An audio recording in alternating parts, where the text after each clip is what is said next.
Welcome, my friends. I'm pleased to welcome you again to Midnight Stories. Gather around the campfire while I share with you magical adventure stories before sleeping outdoors. Let's embark on a peaceful journey through the serene wilderness and drift off to sleep under the stars. But before that, please consider giving us a like. My name's Chris. I stand a ridiculous 6'7", and I did heavyweight boxing in high school. My best friend Vincent and Brandon are also tall and did some sort of sport in high school that required tough physical stamina. So, we all love nature, and one weekend following our graduation we decided that we would go out on a week-long camping trip up in the mountains. I knew of a spot near my granddad's cabin up in the Appalachians, in a valley right in between two enormous mountains. Imagine the Sound of Music kind of valley.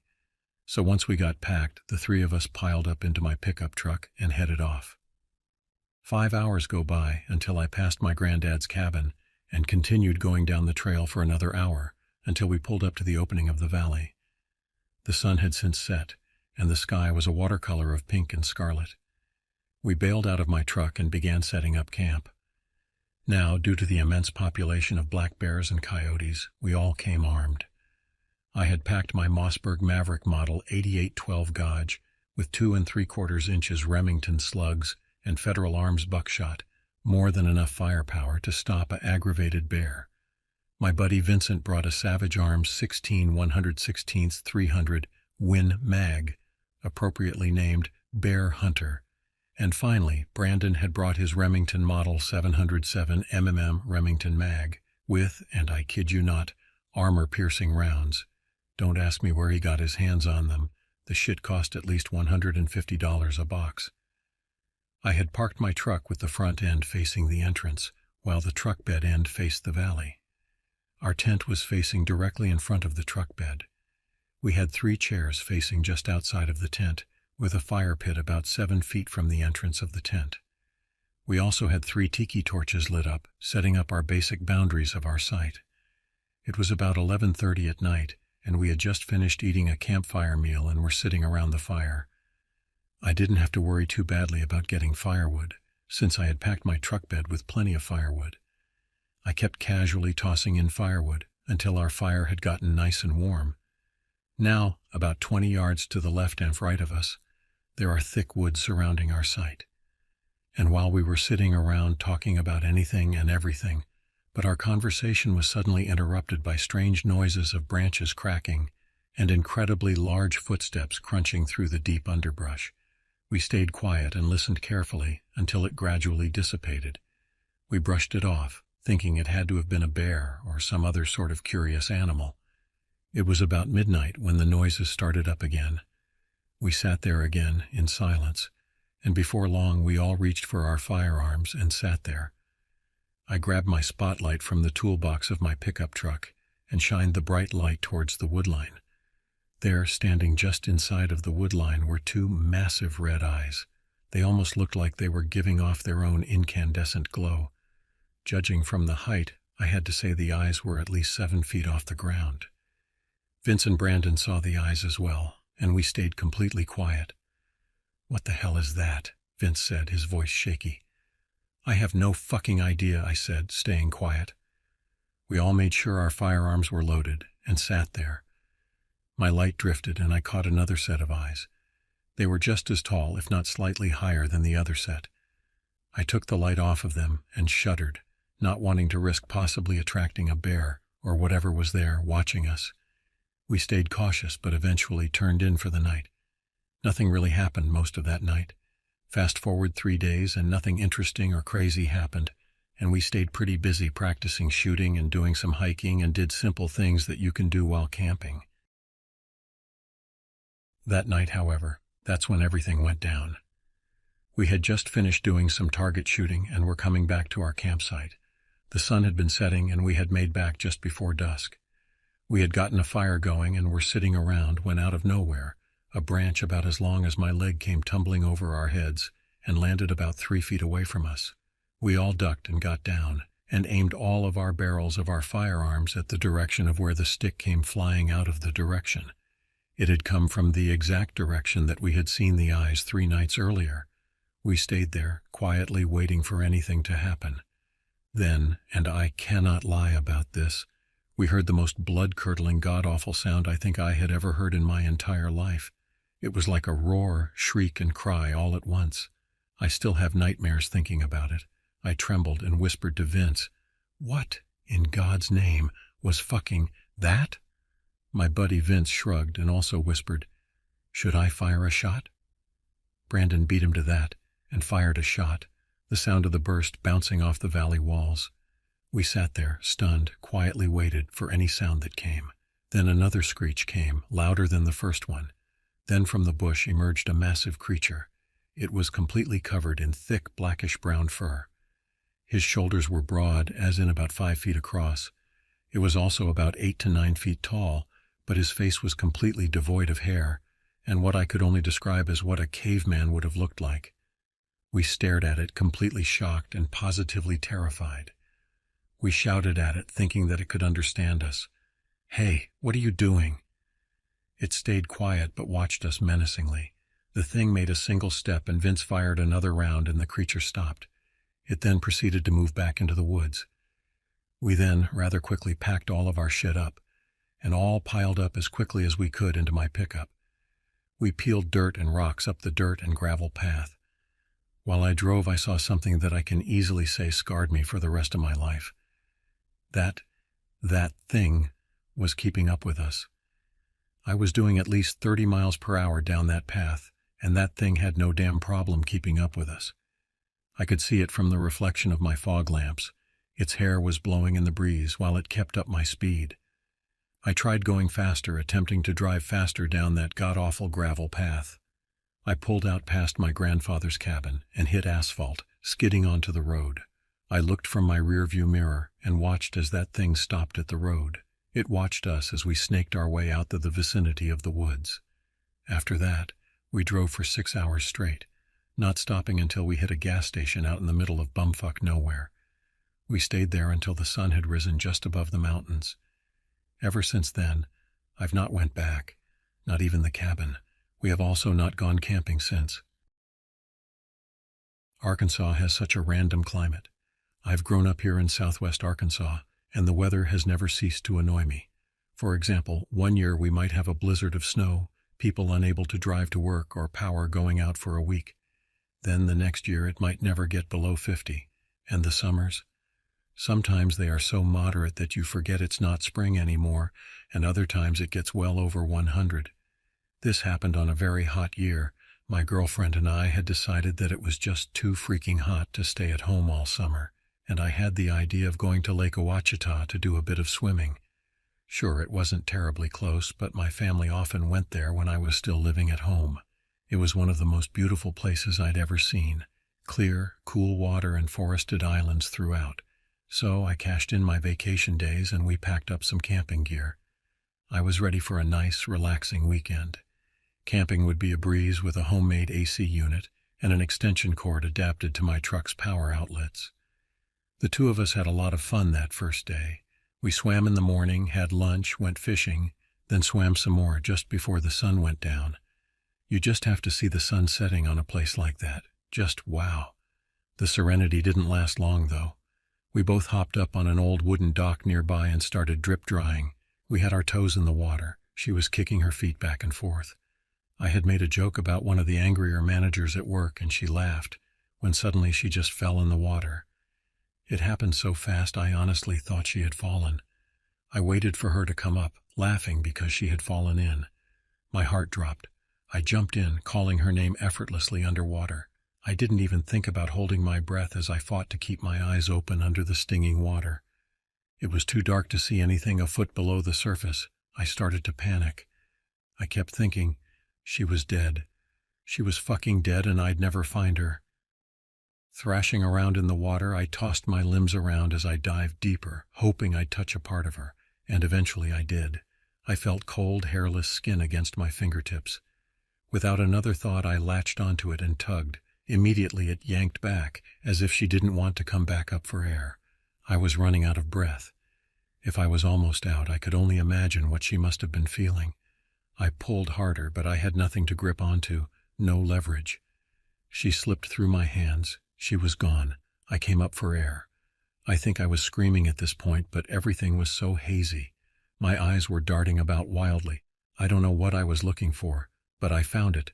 She was up on the bank about 30 yards away, all the color drained from her face. "Gracie?" I pulled myself up onto the dock and ran over to her. I hugged her, checked her, made sure she was all right. She didn't react. Gracie was catatonic. "What's wrong? What happened to you?" I didn't mean to yell. I wasn't angry. I was more scared than I've ever been.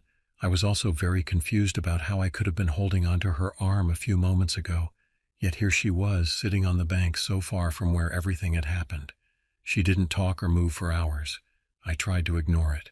I wanted to get her away from the water's edge, but she just kept staring into the nothingness. So I built a fire near her and set up our extra tent. It wasn't really legal to camp out of the camping areas, but I didn't give a shit at the moment. Eventually she got up and sat next to me by the fire. She was crying. "Something pulled me under," Gracie started. I turned and stared into her eyes. They were bloodshot and shimmering with tears. "Something grabbed my leg and pulled me under the water. Then it just let go. I pulled myself up and swam to the bank. When I turned toward the dock, you were gone." "What do you mean?" "I grabbed onto you under the water and tried to pull you up. Why'd you pull away?" She looked confused. "Honey, you never touched me." At this point, my heart seemed frozen. What the hell had I grabbed? The skin was so smooth, and it was obviously an arm or a limb. For the life of me, I thought I had latched onto Gracie. Neither of us really felt like sleeping in the tent that night. We both slept in the truck. I laid back the front seat, and Gracie sprawled out on the bucket seats in the back. Surprisingly, she was sawing logs about an hour after we locked the doors. I guess we all handle these traumatizing experiences differently. My mind was racing too much for me to sleep at all. Just when I was about to fall asleep, a noise had my eyes wide open. It sounded like hands rubbing on metal. You know, the sound you get when you rub your fingertips on a smooth metal surface. I stared up at Headliner, too afraid to look directly out of the windows all around us. Call me a pansy, but that experience from earlier had me terrified. The sound seemed to be circling us. I think someone was gliding their hand along the outside of the truck. This happened for at least 2 hours. The noise never stopped, not even a moment of rest. Yet Gracie slept peacefully in the back seat. It was about 3 in the morning when the sound suddenly stopped. I kept staring up at the Headliner, waiting for the sun to come up. I don't know why I didn't just drive off. I couldn't even raise up in my seat out of fear of seeing something outside of my windows. As soon as daylight broke, before Gracie woke up, I started the truck and drove home. I told her what had happened that night, and she didn't question my story. I think we were both glad we got out of there. We haven't been back to Lake Ouachita since. I can find dozens of other ponds, lakes, and pools to swim in if I need to cool off. There's no way I'm going to put our lives in danger just to get away. A few things still worry me, though. Like, what would have happened if that thing never let Gracie go? And what was circling my truck that night? Worst of all, when we got home and finally stepped out of the truck after that long drive, I immediately checked the paint for any marks. All around the truck was a straight line of 3 finger trails and dozens of handprints. No, not handprints.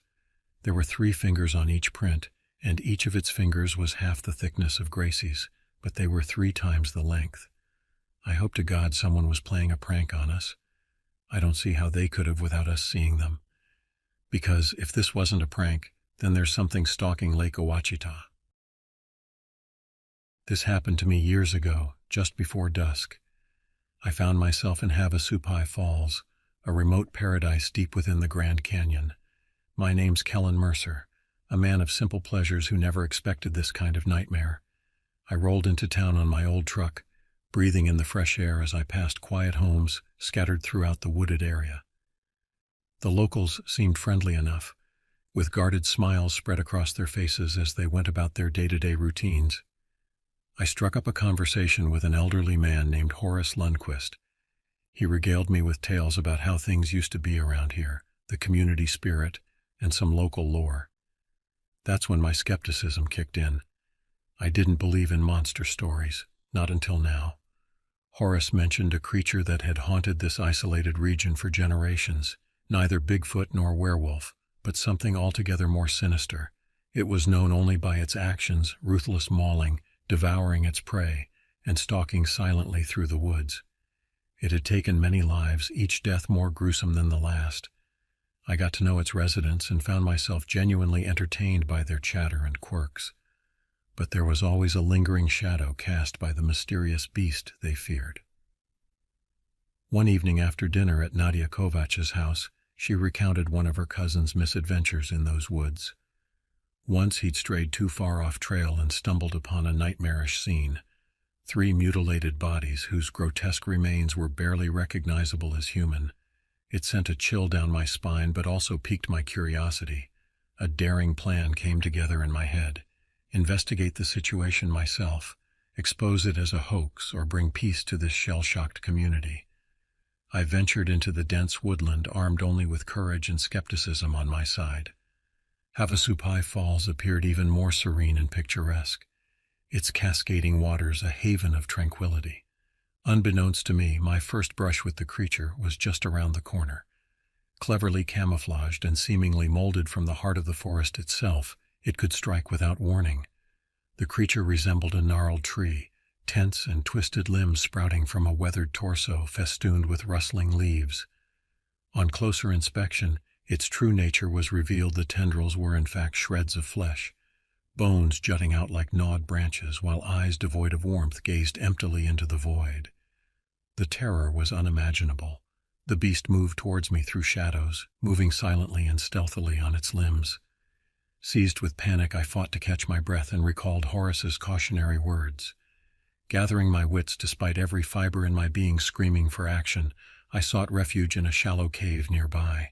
It seemed safe enough, but every sound sent chills up my spine, and then I realized that there was no phone signal, no way to call for help.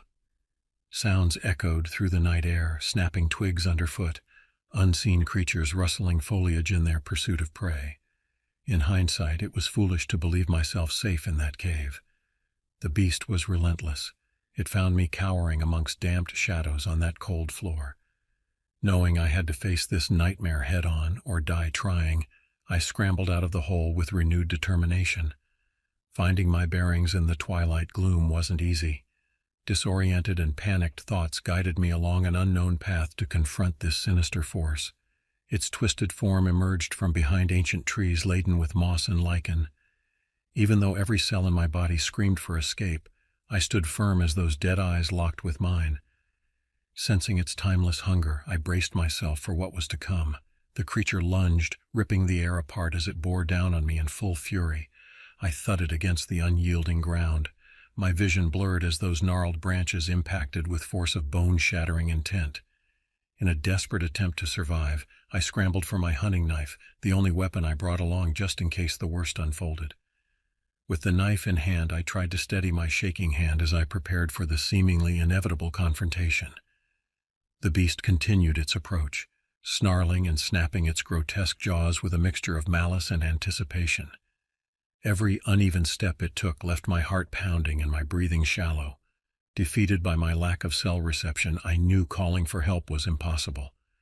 Frantic, I decided my only chance was to distract the creature with a sudden movement or noise so I could make a desperate attempt to escape. I threw a nearby rock at it with all the strength I could gather. The rock landed harmlessly near its massive frame, but before it could react, I sprinted in the opposite direction. Unfortunately, the creature was quick to respond, chasing me down and cutting off my only means of escape. I felt a heavy presence beside me, followed by the wet thud of the creature's weaponized limbs connecting with my side. My vision blurred from the pain, leaving me sprawled out on the ground, vulnerable and exposed. The earthy smell of dirt invaded my nostrils as I gasped for breath like a prey trapped beneath a predator's grasp. Knowing that my demise would come soon if I didn't react quickly, I blindly thrust the hunting knife upwards towards where I believed the creature to be. Blood sprayed onto my face as hot pain shot through my arm. But at that moment, another sound broke through the chaos, screams coming from behind us both. We turned our attention to see several people approaching, running towards us with makeshift weapons brandished, sticks and rocks gripped tightly in their hands. The beasts sensed their determination, and perhaps knowing it was now outnumbered, retreated back into the darkness from which it came. The The group descended upon these strangers bound together by their mutual desire to help someone in need. They shouted directions to each other, forming a protective barrier between me and the unknown creature. As we made our way back to civilization, I wondered what kind of sick joke fate had played on me. This group of people, strangers who would have never crossed paths in normal circumstances, had somehow managed to come together to rescue me from a nightmarish encounter with a creature unlike anything I had ever seen. Unable to shake the image of its twisted form and bloodshot eyes from my mind, I asked a small band of rescuers if they knew what we faced. They exchanged glances, reluctance to accept the reality of the situation painting their faces. A man with graying hair and furrowed brow finally spoke up, his voice serious and determined. The legends speak of creatures like that, skinwalkers, shapeshifters. They prey on those who wander too far into the darkness. If you ask me, that's what you found yourself up against. I couldn't wrap my mind around such an explanation, but as logic failed me in finding a suitable alternative, part of me began to accept it as truth. The following days were marked with gratitude and disbelief. The reality was I survived an attack by something otherworldly that I could not fully comprehend. Every time the memories of that night rose unbidden in my mind, a cold shiver would run down my spine. The group that saved me stayed in contact during those days, lending comfort and support as we all tried to make sense of what happened. The bonds formed through that shared experience remained strong, even as time went on, and some returned to their everyday lives. In my quiet moments, I considered just how close I came to losing everything. 1 minute earlier or later, one swipe of those twisted claws in a slightly different direction, and my life might have ended in the teeth of an unspeakable monster. Surrounded by strangers who risked everything for me, I'm reminded of the strength and compassion others can show in the face of fear. It's a horrifying yet humbling thought that sometimes it takes facing your own mortality to truly appreciate the value of human connection. Though I hope to never encounter such a creature again, the experience has changed me and left a lasting impact on my life. Ultimately, it's made me appreciate those who help rescue me. And now that I am safe, I realize just how important it is to be there for others when darkness threatens.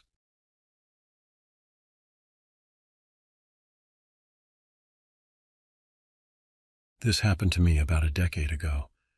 I was driving with my friend Hank Jessup to a remote cabin in the Appalachian Mountains of Virginia for a weekend getaway. The cabin belonged to a friend of his named Jedediah Smith. We thought it would be the perfect spot to escape city life for a few days. As we approached our destination, the winding mountain roads turned treacherous. I carefully navigated each turn as dense fog rolled in, reducing our visibility significantly. The narrowed road made me feel even more on edge. We arrived at the cabin by nightfall. It was an old wooden structure hidden within lush forests, and an eerie silence filled the air. It lacked modern conveniences like electricity or running water, but we were prepared with battery-powered lanterns and plenty of bottled water. The next day we decided to explore the area and enjoy nature's beauty. We wandered through tall trees and dense foliage until we stumbled upon a trail that led deeper into the mountains. Feeling adventurous, we decided to follow it. Several hours in, we discovered something disturbing, a bloody, torn-up shirt that appeared relatively fresh. We continued on. As we ventured further into the mountains, we found more articles of clothing and discarded possessions, all blood-stained and deserted. Uneasiness crept in as I recalled Jedediah's warning against wandering too far from the cabin. Soon after that realization, we started hearing soft rustling sounds in the distance that quickly turned into faint grunting noises. They didn't sound like an animal or anything familiar. Hank held onto his pocket knife tightly as if sensing immediate danger. The guttural noises were getting louder and scarier by the minute as they seemed to draw closer from behind us. "Maybe it's just some crazy redneck out here playing games," Hank murmured nervously. We laughed quietly, trying to calm our nerves. We decided to head back, retracing our steps along the unfamiliar terrain. We came across another unsettling sight, a body of what seemed to be a hiker brutally mutilated, his limbs scattered around. Our panic increased as we realized we were being hunted. I reached for my phone, but there was no signal. It was useless. In that moment, I recalled my father's advice from years ago. There are some things you can't outrun, only outsmart. I quickly devised a plan to disorient our unknown assailants using Hank's pocket knife and our lanterns. We managed to create an elaborate trap while avoiding being detected. Just as we were about to move forward, our crude alarm system made of branches was triggered by something large and heavy making its way towards us.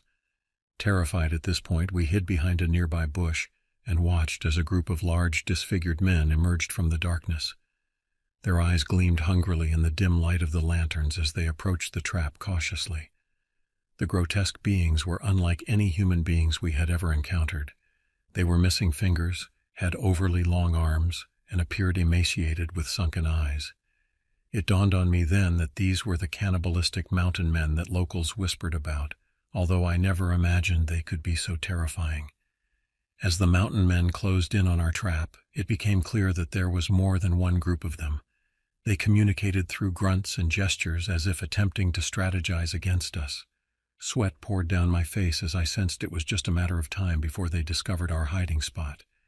Just when it felt like all hope might be lost, Hank motioned towards our rigged trap. One of them had stepped into the noose that suspended him above ground.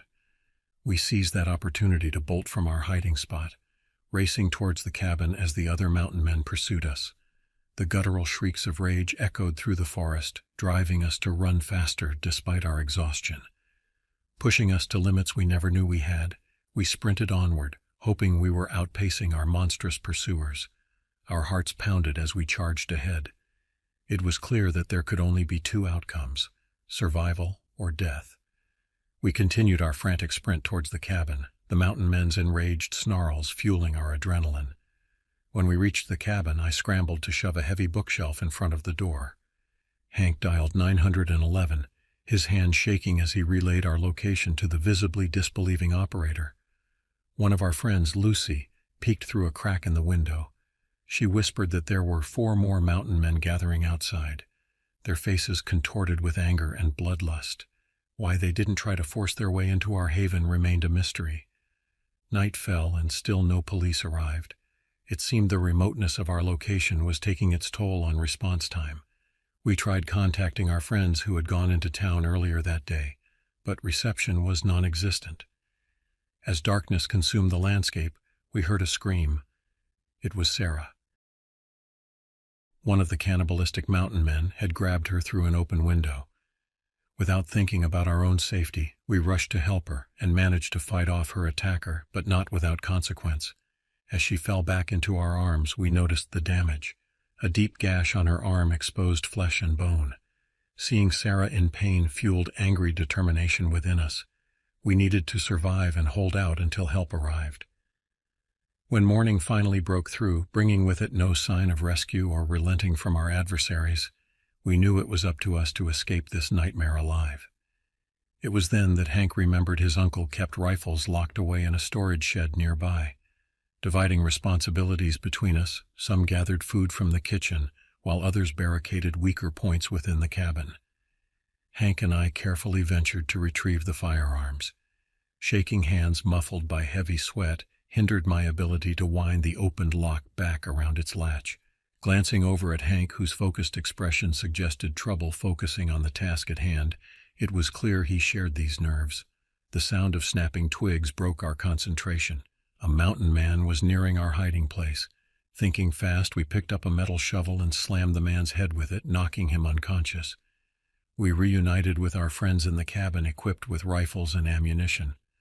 This simple alteration to the power dynamic present in our horrifying conflict had renewed our dwindling hope.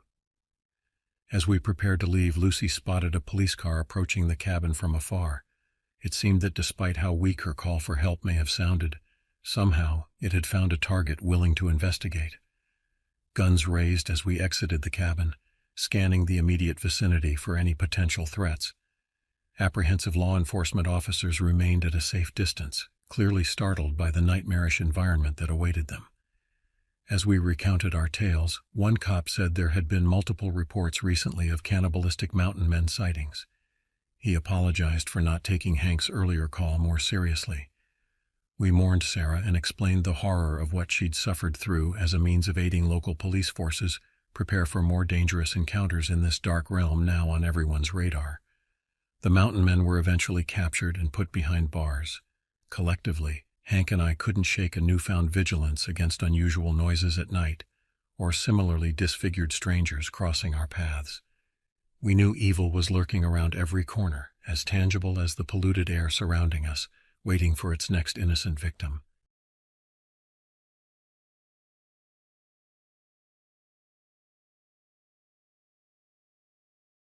The year was 1989.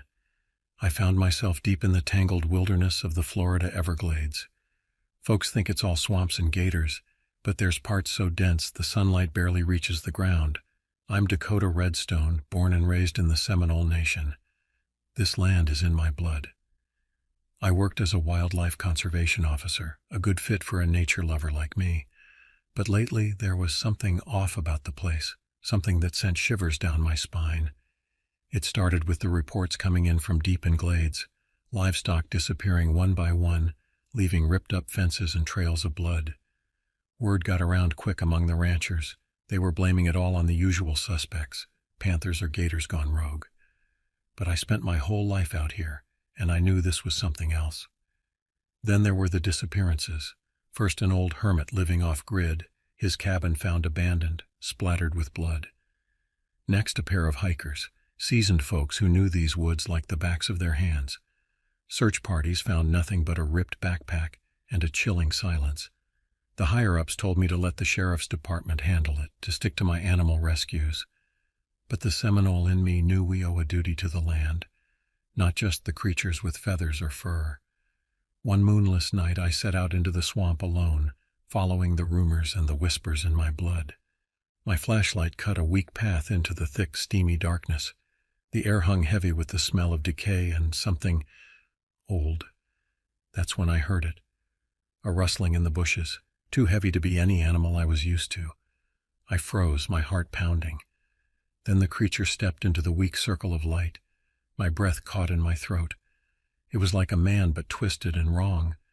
Its body was a gnarled mass of branches and knotted roots, like something that crawled out of the swamp itself. Its face was a mask of bark and leaves, and its eyes, they burned with a sickly green light. My rifle felt like a child's toy in my trembling hands. The creature lunged with impossible speed. I fired, more out of instinct than hope. The shot echoed through the swamp, but the creature barely flinched.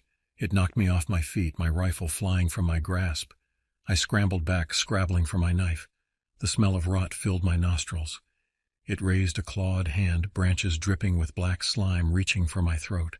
I closed my eyes, bracing for the end. Then a gunshot shattered the thick air. The creature roared, a primal sound that shook the trees. "Get up, kid," a gruff voice barked. I snapped my eyes open. An older figure stood in the darkness, shotgun raised, wisps of smoke curling from the barrel. It was old Tom Baker, a local legend, a tracker known for living months off the land. "Thought you could use some help," Tom grunted, reloading his gun with practiced ease. I stumbled to my feet, my heart pounding a frantic rhythm.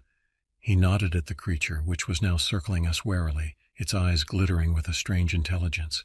Never seen anything like it. Swamp demon, maybe. Together we fired at the creature, driving it back into the shadows. It let out another enraged bellow, and then disappeared into the undergrowth with an uncanny swiftness that left us both shaken. "We gotta warn folks," I choked out, a cold dread settling in my stomach. Tom shook his head. "Nobody'll believe us. Think we're a couple of crazy old coots." He gave me a wry grin. Besides, they wouldn't stand a chance against that thing. For the rest of the night, we stalked through the swamp, searching for the creature's lair, but we found nothing but a trail of broken branches and an eerie silence. As dawn broke, we stumbled back to the edge of the glades, exhausted but determined. Tom clapped me on the shoulder, his eyes serious. "This thing ain't natural, boy. It's part of the old magic, something we can't understand with our maps and radios." He gave a tired sigh. "It's up to folks like us now, connected to the land. We got to find a way to stop it." We parted ways, an unspoken understanding passing between us. The sheriff's department investigated the attacks, wrote them off as animal encounters as the disappearances piled up. Tom and I became reluctant partners, meeting in secret, Studying old Seminole legends and tracking the creature's movements, we knew the truth, a truth nobody else would accept. Our weapons felt puny. Modern tools against something ancient. My ancestors spoke of banishing spirits, of rituals tied to the cycles of the swamp itself. And in desperation, I turned to those teachings, passed down for countless generations that the modern world scoffed at. One night, under a full moon, we ventured back into that oppressive heart of the Everglades. We laid offerings at the base of the oldest cypress trees. Tobacco, cornmeal, prayers whispered into the humid night. I painted symbols of protection on my skin using swamp mud and cypress sap. Tom watched, a flicker of unease in his eyes, but he didn't interfere. The creature emerged from the shadows, fury blazing in its eyes. Something seemed different, the air around it crackling with a dangerous energy. And then I understood. The moon, the offerings. We had given it power, unwittingly fueling the darkness that twisted it. We didn't run. To flee would be to lose, to surrender the land we were sworn to protect. Tom raised his shotgun, but I placed a hand on his arm. It was time to try a different approach, to use its own power against it. I lifted my hands not in surrender, but in a gesture from the old stories, palms out like a plea to the elements themselves. "Tom," I rasped, "remember what I told you about the balance?" He nodded slowly, eyes locked on the creature. "You think you can turn its own magic against it?" "Hope so," I muttered, the words catching in my throat. I closed my eyes, focusing not on the creature's monstrous form, but the primal essence swirling within it. A tangled mess of stolen energy, the cries of the missing people, the swamp's own corrupted life force. I reached with my spirit, not into the darkness, but into the heart of the land itself.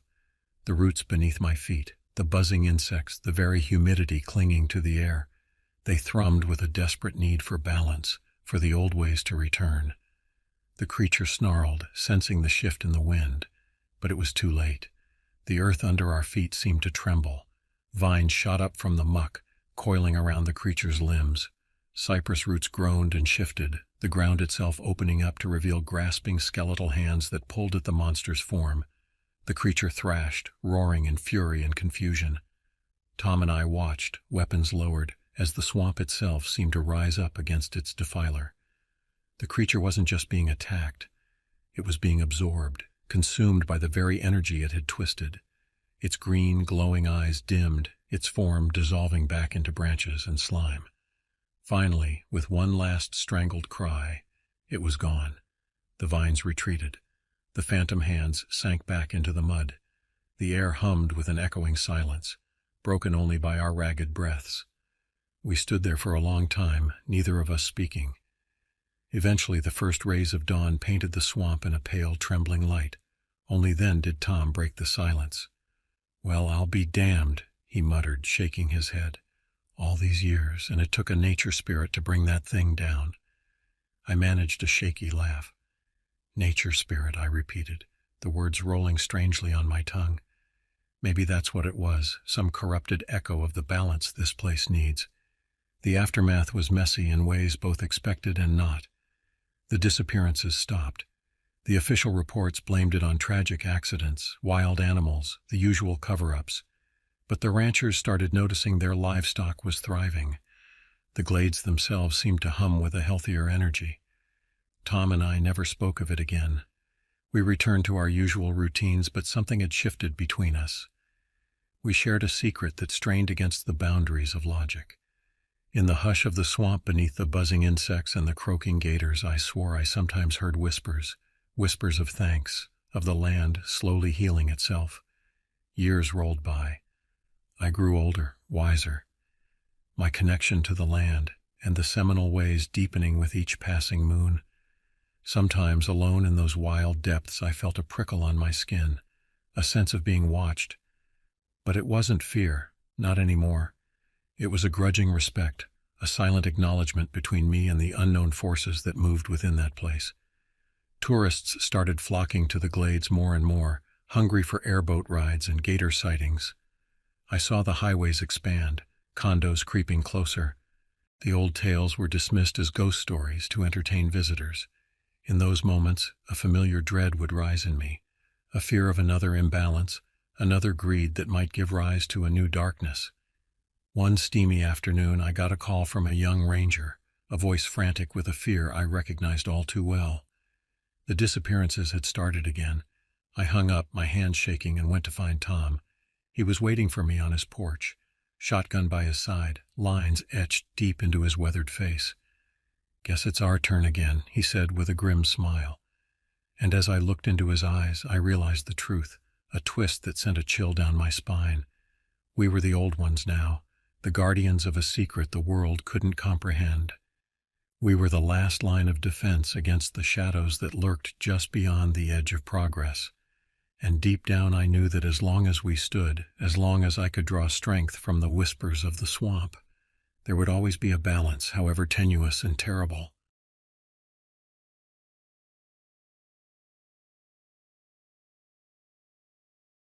This happened to me a few years ago, right before the world around me started to unravel. I had just rented a small cabin near Jacobs Ridge, Tennessee, nestled within the dense forest and far away from civilization. It was perfect for my intentions. I craved solitude and quiet to work on my novel. My name is Finis Marlowe, and as a writer with a dull life in the city, I sought out unique experiences that could help kickstart my creativity. The cabin seemed like those dreams come true. During the day, nothing but chirping birds swept through the trees. Nights were filled with the gentle hum of crickets, and occasionally whispers of rain against the cabin window. It was perfect for a while. One morning, as I hiked deeper into the woods for inspiration, my walk led me to a ghastly sight, a mangled body of a local man named Gideon Thurlow, who had seemingly been walled by some wild beast. His shredded clothes lay scattered around him like a patchwork quilt designed by death itself. I dashed back to my cabin, desperately trying to convince myself that this must be some kind of sick joke, or perhaps an unfortunate accident involving wildlife. As a city dweller, it wasn't unusual for me to feel out of touch with nature's brutality. Visiting the local townsfolk at Dwayne's Diner, frequented by nearby hikers and hunters, I reported the findings from my hike. Heavy-hearted but composed in their stoic demeanor, they invoked hushed assurances about how these things happen when people trespass on nature's domain. I half-jokingly told them that if Gideon owed any gambling debts before he passed, they should blame whatever clawed him back in the woods. Just as life returned to its tranquil rhythm over weeks that followed, I stumbled upon another gruesome discovery during my excursions. A mutilated family of 4 campers, the Harrisons, all beyond recognition. The primal ferocity of the attack and a strange musky scent lingered around, both inexplicable and utterly terrifying. Also, there was this eerie detail that puzzled me. The victims' shoes were neatly arranged next to each body. A sickening sense of foreboding pervaded my mind, and I knew I couldn't stay silent any longer. I called Sheriff Bennings and told him everything, being careful to avoid sounding hysterical. He promised to investigate but asked me to keep our conversation private as not to spread panic in the town. Some days later he confessed that no bodies or evidence had been found where I mentioned only odd tracks going in circles. That night during dinner with my only friend in town, Clementine Daly, I confided in her about the gruesome occurrences. She shuddered visibly and then sighed before speaking. "I don't know what you encountered out there," Clementine uttered quietly. "But we do have legends of a creature living deep within these woods, a thing without a name people call the Mamer. It only comes out when it's hungry and has an unmatched ferocity. Nobody's sure quite exactly what it looks like. Some say it resembles a large bear with enormous claws, while others swear it has the cunning of a wolf combined with raw power." That evening we widened our search for answers on the Mamer by meeting hunters and folks who dared to live far off the grid near Jacobs Ridge. But everyone we encountered held back some unspoken fear or clung to grim experiences involving lost loved ones. The tempo of terror picked up its pace. More unspeakable incidents piled up within weeks that followed, all ending in mangled corpses with lined-up shoes. Armed now with basic firearms granted by my newfound friends and a fierce determination to end this nightmare, we braved the dense woods. The autumn air buzzed with nervous energy as our small group ventured deeper into the shadows, guided only by curling mist and gnarled roots. Each step felt treacherously heavy until the sun started to fade. A strange sense of calm came over me as dusk settled in, plunging us into an ocean of darkness. I had no idea where this sense of certainty came from, but it felt like every cell in my body was crying out for just one thing: vengeance. Our search party grew more silent as we ventured further into the dark terrain. I took a step, and as soon as my foot made contact with the uneven ground, I heard an eerie screech. Instinctively, I raised my firearm and shouted out loud to the rest of my group, "Did you guys hear that?" No one answered for a moment, and then the voice of James, an experienced hunter, broke the silence. "I hate to say it, but it sounds just like those stories about the Maimer." While entering these woods in search of the Maimer was not initially our main goal, our curiosity got the better of us. At first, no one had any intention to investigate. Most people wanted to keep their distance.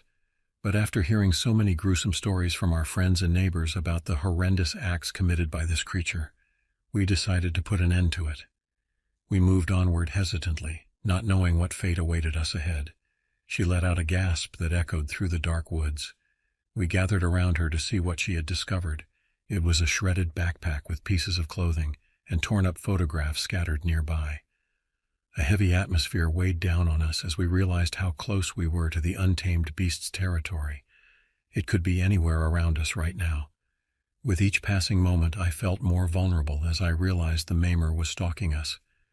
Despite wanting immediate help as soon as we found evidence of the Maimer's presence, calling for it was not possible due to poor cell reception in the woods and no guarantee that others would come well-equipped for battle or believe our cry for help. As night fell upon us deeper into our trek through these malevolent woods, teeming with little did we know that several pairs of bloodthirsty eyes lurked from a distance, emanating malicious intentions. When another eardrum-piercing howl pierced the air, we knew the time had come. Whatever that creature was, it was coming for us, and there was no place to hide. Panic thrashed within our group as we frantically moved through the woods in complete disarray, but I moved cautiously, keeping my wits about me. The night carried on with twisted, gory encounters that bore witnessing the Maimer's savagery, whose unpredictability and ferocity misled us into believing we were facing something supernatural. Members of our search party screamed in agony as they fell prey to it, their lives crumbling under its carnage. As daylight loomed in the distance, survivors amongst us briefly caught a glimpse of the Maimer. To our disbelieving eyes, it appeared to morph before our very eyes, shifting its shape rapidly without losing its bloodlust or relentlessness. Our minds raced with percolating thoughts. If this beast is no mere bear rampaging wildly in these woods, could it be a shapeshifter or a skinwalker instead? Our uncertain and fearful thoughts were put to an abrupt halt when it lunged at James with incomprehensible speed and force. He lay there motionless as his life vanished from his body. His last words still echo sharply through my memory: "Run!" And that is exactly what I did, escape the creature's frenzy that night with an indescribable urgency. My heart pounded violently against my chest as I sprinted through the mesh of trees and shrubs, while straining to not glance back even once. With daylight came refuge. I emerged from those sinister woods bruised, battered, and terrified of returning. The Maimer may have triumphed over my friends, but I remain alive today, a rare survivor haunted by memories of horrifying sights and sounds. James, Laura, and those we've lost to the Maimer will never be forgotten. Neither shall the mysteries contained within those woods. As long as the Maimer exists, it remains a nightmare bred from the pitch darkness. We shall continue to honor the memory of those we've lost and exercise caution when entering the Maimer's domain, as this malicious creature may emerge at any moment to deliver its wrath upon another group of unwary souls.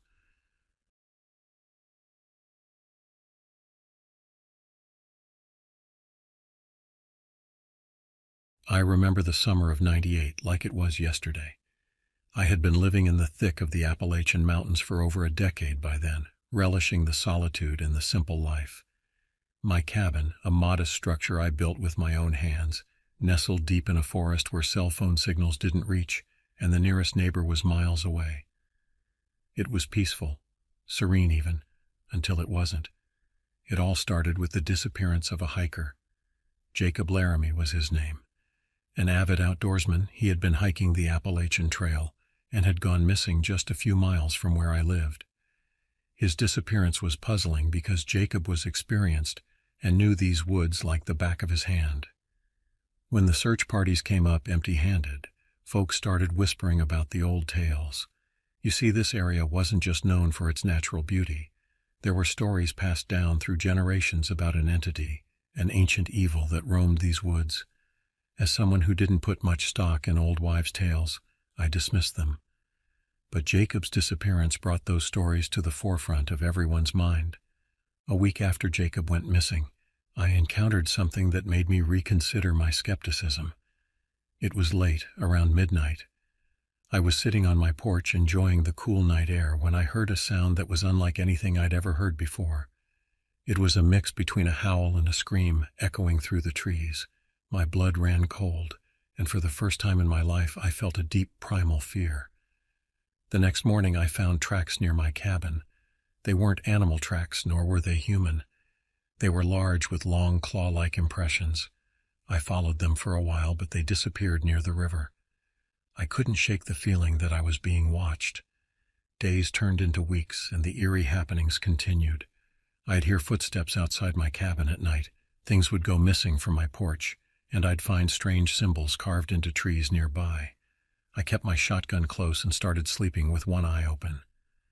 One evening, as the sun dipped below the horizon, I decided to venture deeper into the woods to see if I could find any clues about what was happening.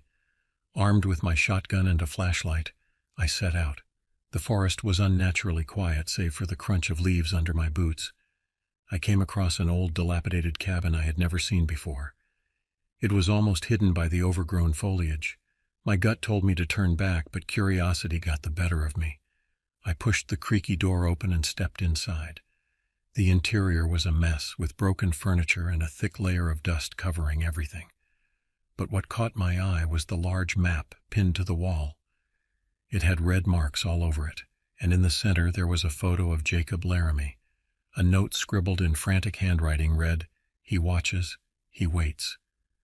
Before I could process what I was seeing, I heard a noise behind me. I spun around, flashlight beam cutting through the darkness, and saw a figure standing in the doorway. It was a man, or at least it looked like one. His clothes were tattered, and his eyes had a wild, haunted look. He stepped forward, and I raised my shotgun. "Who are you?" I demanded, my voice trembling despite my efforts to sound steady.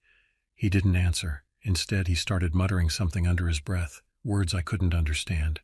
I tightened my grip on the shotgun, my finger hovering over the trigger. "Stay back," I warned. He stopped, looked me straight in the eye, and said, "It's too late. He's coming for you." Without another word, he turned and disappeared into the night. I didn't waste any time. I rushed back to my cabin, my mind racing. Who was that man, and what did he mean by, "He's coming for you"? That night's sleep was impossible. Every creak of the cabin, every rustle of the trees outside made me jump. I kept my shotgun by my side, ready for whatever was out there. The following days were a blur of paranoia and fear. I didn't leave my cabin unless I absolutely had to, and I started to feel like a prisoner in my own home. The footsteps outside my cabin became more frequent, and I could hear whispering voices, though I could never make out what they were saying. Then one night, it all came to a head.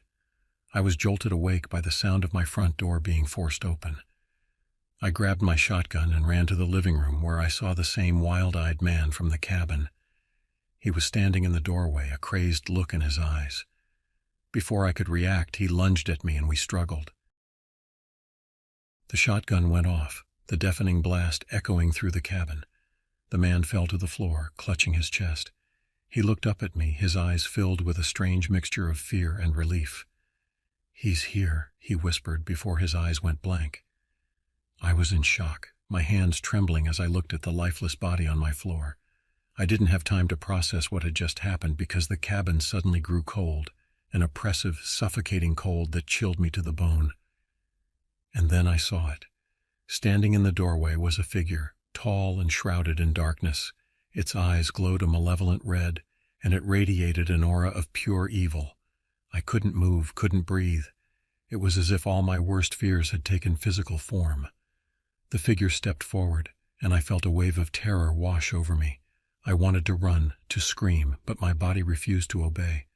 The figure raised a hand, and I felt an invisible force lift me off the ground and slam me into the wall. As I struggled to stay conscious, I heard a voice in my head, deep and echoing. "You cannot escape me. I am the darkness that haunts these woods." The last thing I remember before blacking out was the figure stepping closer, its glowing eyes burning into my soul.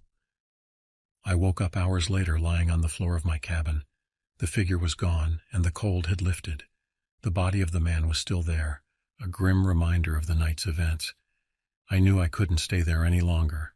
Whatever that thing was, it wasn't going to stop until it had claimed me too. I packed what I could carry and left my cabin, never looking back. I moved to a small town on the other side of the state, far away from those cursed woods. I changed my name and tried to start a new life, but the memories of that summer haunted me. Years passed, and I heard rumors about more disappearances in the area where I used to live. Hikers, campers, even a few locals had gone missing without a trace.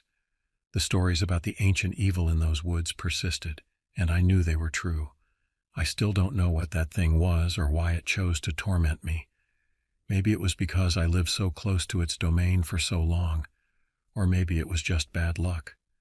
But one thing is certain, there are places in this world where darkness reigns, where ancient evils lurk, and where the line between reality and nightmare blurs. As for me, I live with the knowledge that I survived an encounter with something beyond comprehension, but survival came at a cost. The fear never truly goes away, and every night I sleep with the lights on, my shotgun by my side, and the hope that I'll never hear that terrible howl again. The man who broke into my cabin, I later discovered, was once a researcher named Dr. Elias Whitaker. He had been obsessed with the legends of the Appalachian Mountains, convinced that there was something more to the stories. His research had led him too deep, and he had paid the ultimate price. In his journal, which I found in the ruins of his own cabin, he wrote about a creature known as the Watcher, an ancient entity that had existed long before humans ever set foot in those woods. It fed on fear, thrived in darkness, and could manipulate the minds of those who ventured too close. Dr. Whitaker had become its pawn, driven mad by the entity's influence. In his final entry he wrote, "It is not a matter of if it will find you, but when. The Watcher sees all, knows all, and in the end, it claims all." I don't know why I was spared, why I am here to tell this story. Perhaps the Watcher enjoys the torment of survivors, the lingering fear that never fades. Or maybe it's just waiting, biding its time until it decides to come for me again. Whatever the reason, I am left with the knowledge that there are things in this world that defy explanation, that lurk in the shadows just beyond our understanding. And sometimes those things reach out and touch our lives in ways we can never forget.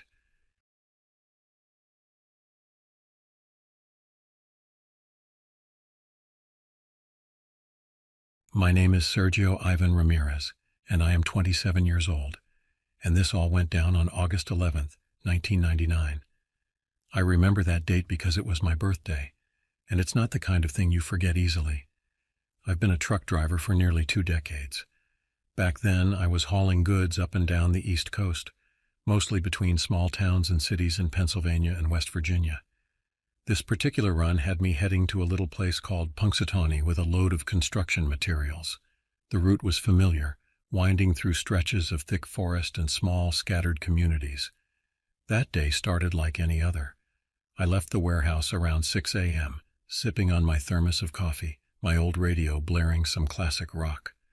The sun was just starting to peek over the horizon, painting the sky in those warm hues that make you feel like everything's going to be all right. I was about halfway to Punxsutawney, somewhere near the Allegheny National Forest, when I noticed a pickup truck tailing me. Now, I've seen all sorts on the road, and a tailgater isn't unusual, but this guy was riding my bumper like he was attached to it.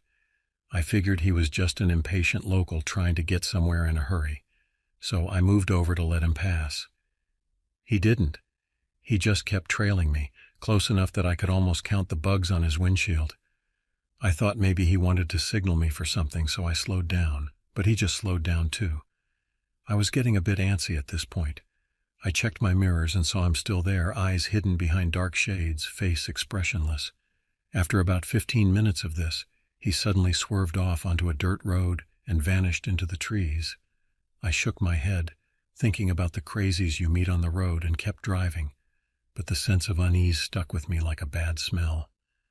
A couple of hours later, I pulled into a rest stop just outside of Punxsutawney to stretch my legs and grab a bite.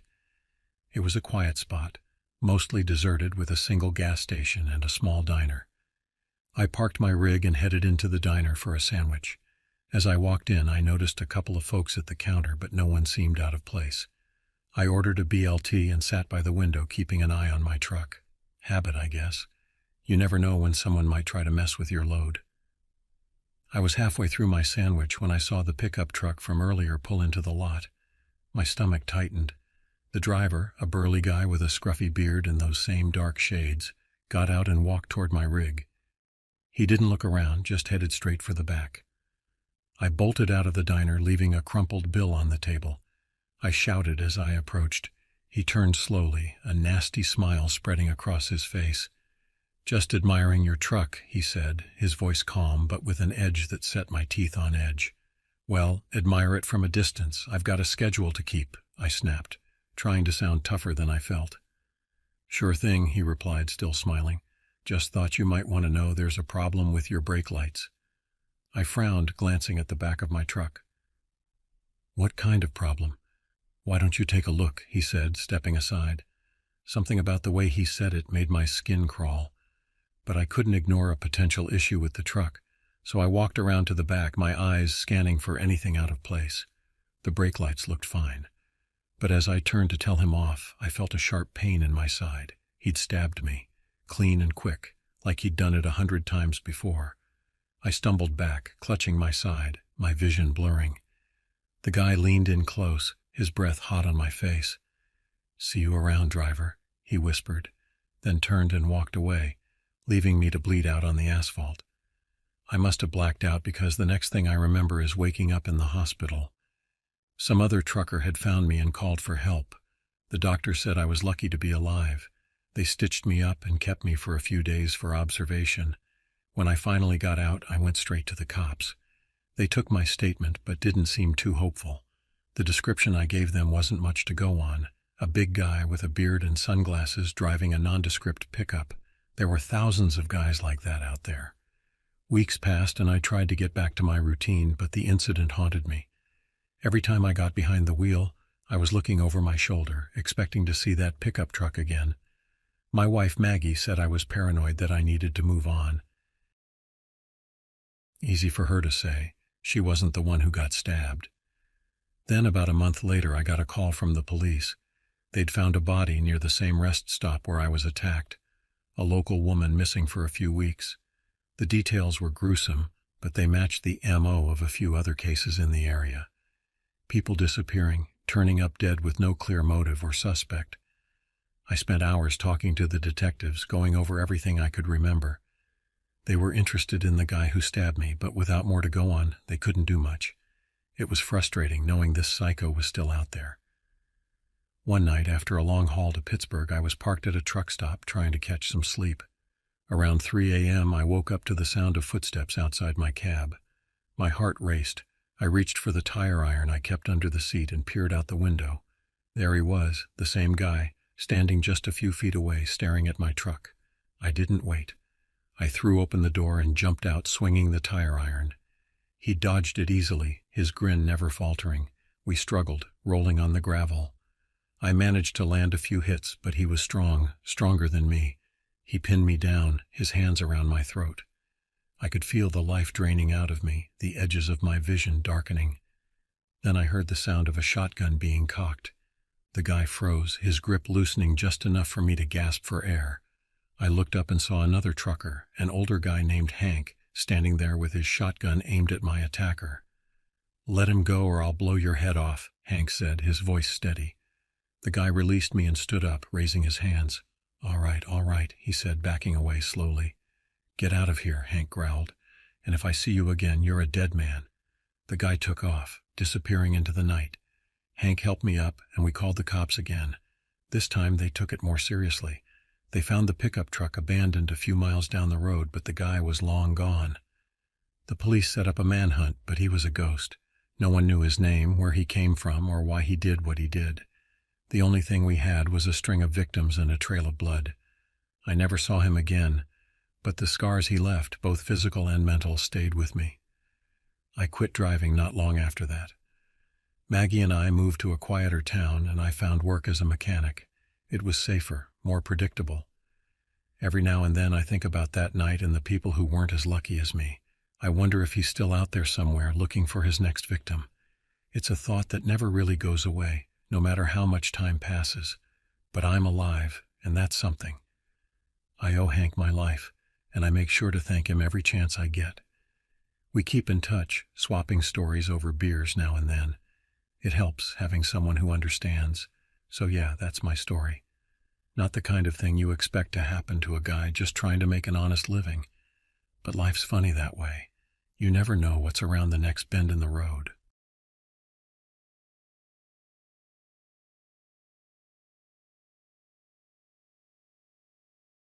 My name is Alvaro Sebastian Vargas, and I am 31 years old. And this happened to me back in 2000, up in the remote wilderness of the Cascades. I was a tracker back then, fresh out of the military and with a chip on my shoulder the size of Montana. They stuck me in a team with a bunch of government geeks for those unusual wildlife investigations. Bigfoot sightings mostly. Pays the bills, I figured, and hey, I get to spend all my time in the woods. I had the arrogance of youth, the certainty that the world held no monsters a well-armed man couldn't handle. This case was pitched as a routine missing persons. A seasoned hiker vanished near a string of odd animal sightings. Locals said something stalked those woods, something big and unnatural. I rolled my eyes, prepping my gear with that city boy sneer I hadn't quite grown out of. Besides me on the team were Dr. Patel, biologist with nerves as thin as dental floss; Jackson, veteran soldier and stone-faced realist; and Walsh, radio guy with a nervous energy that set my teeth on edge. Base camp was a cramped trailer on the edge of a dense old-growth forest, the kind that feels like it has secrets older than the country itself. Days started early and fell into a predictable rhythm, interviewing tight-lipped locals, scouring the forest floor, enduring Patel's endless theories, punctuated by Walsh's jittery chatter. Nights. That's when the forest seemed to change, the silence becoming heavy, oppressive. Even Jackson, the unflappable one, looked haunted by the shadows.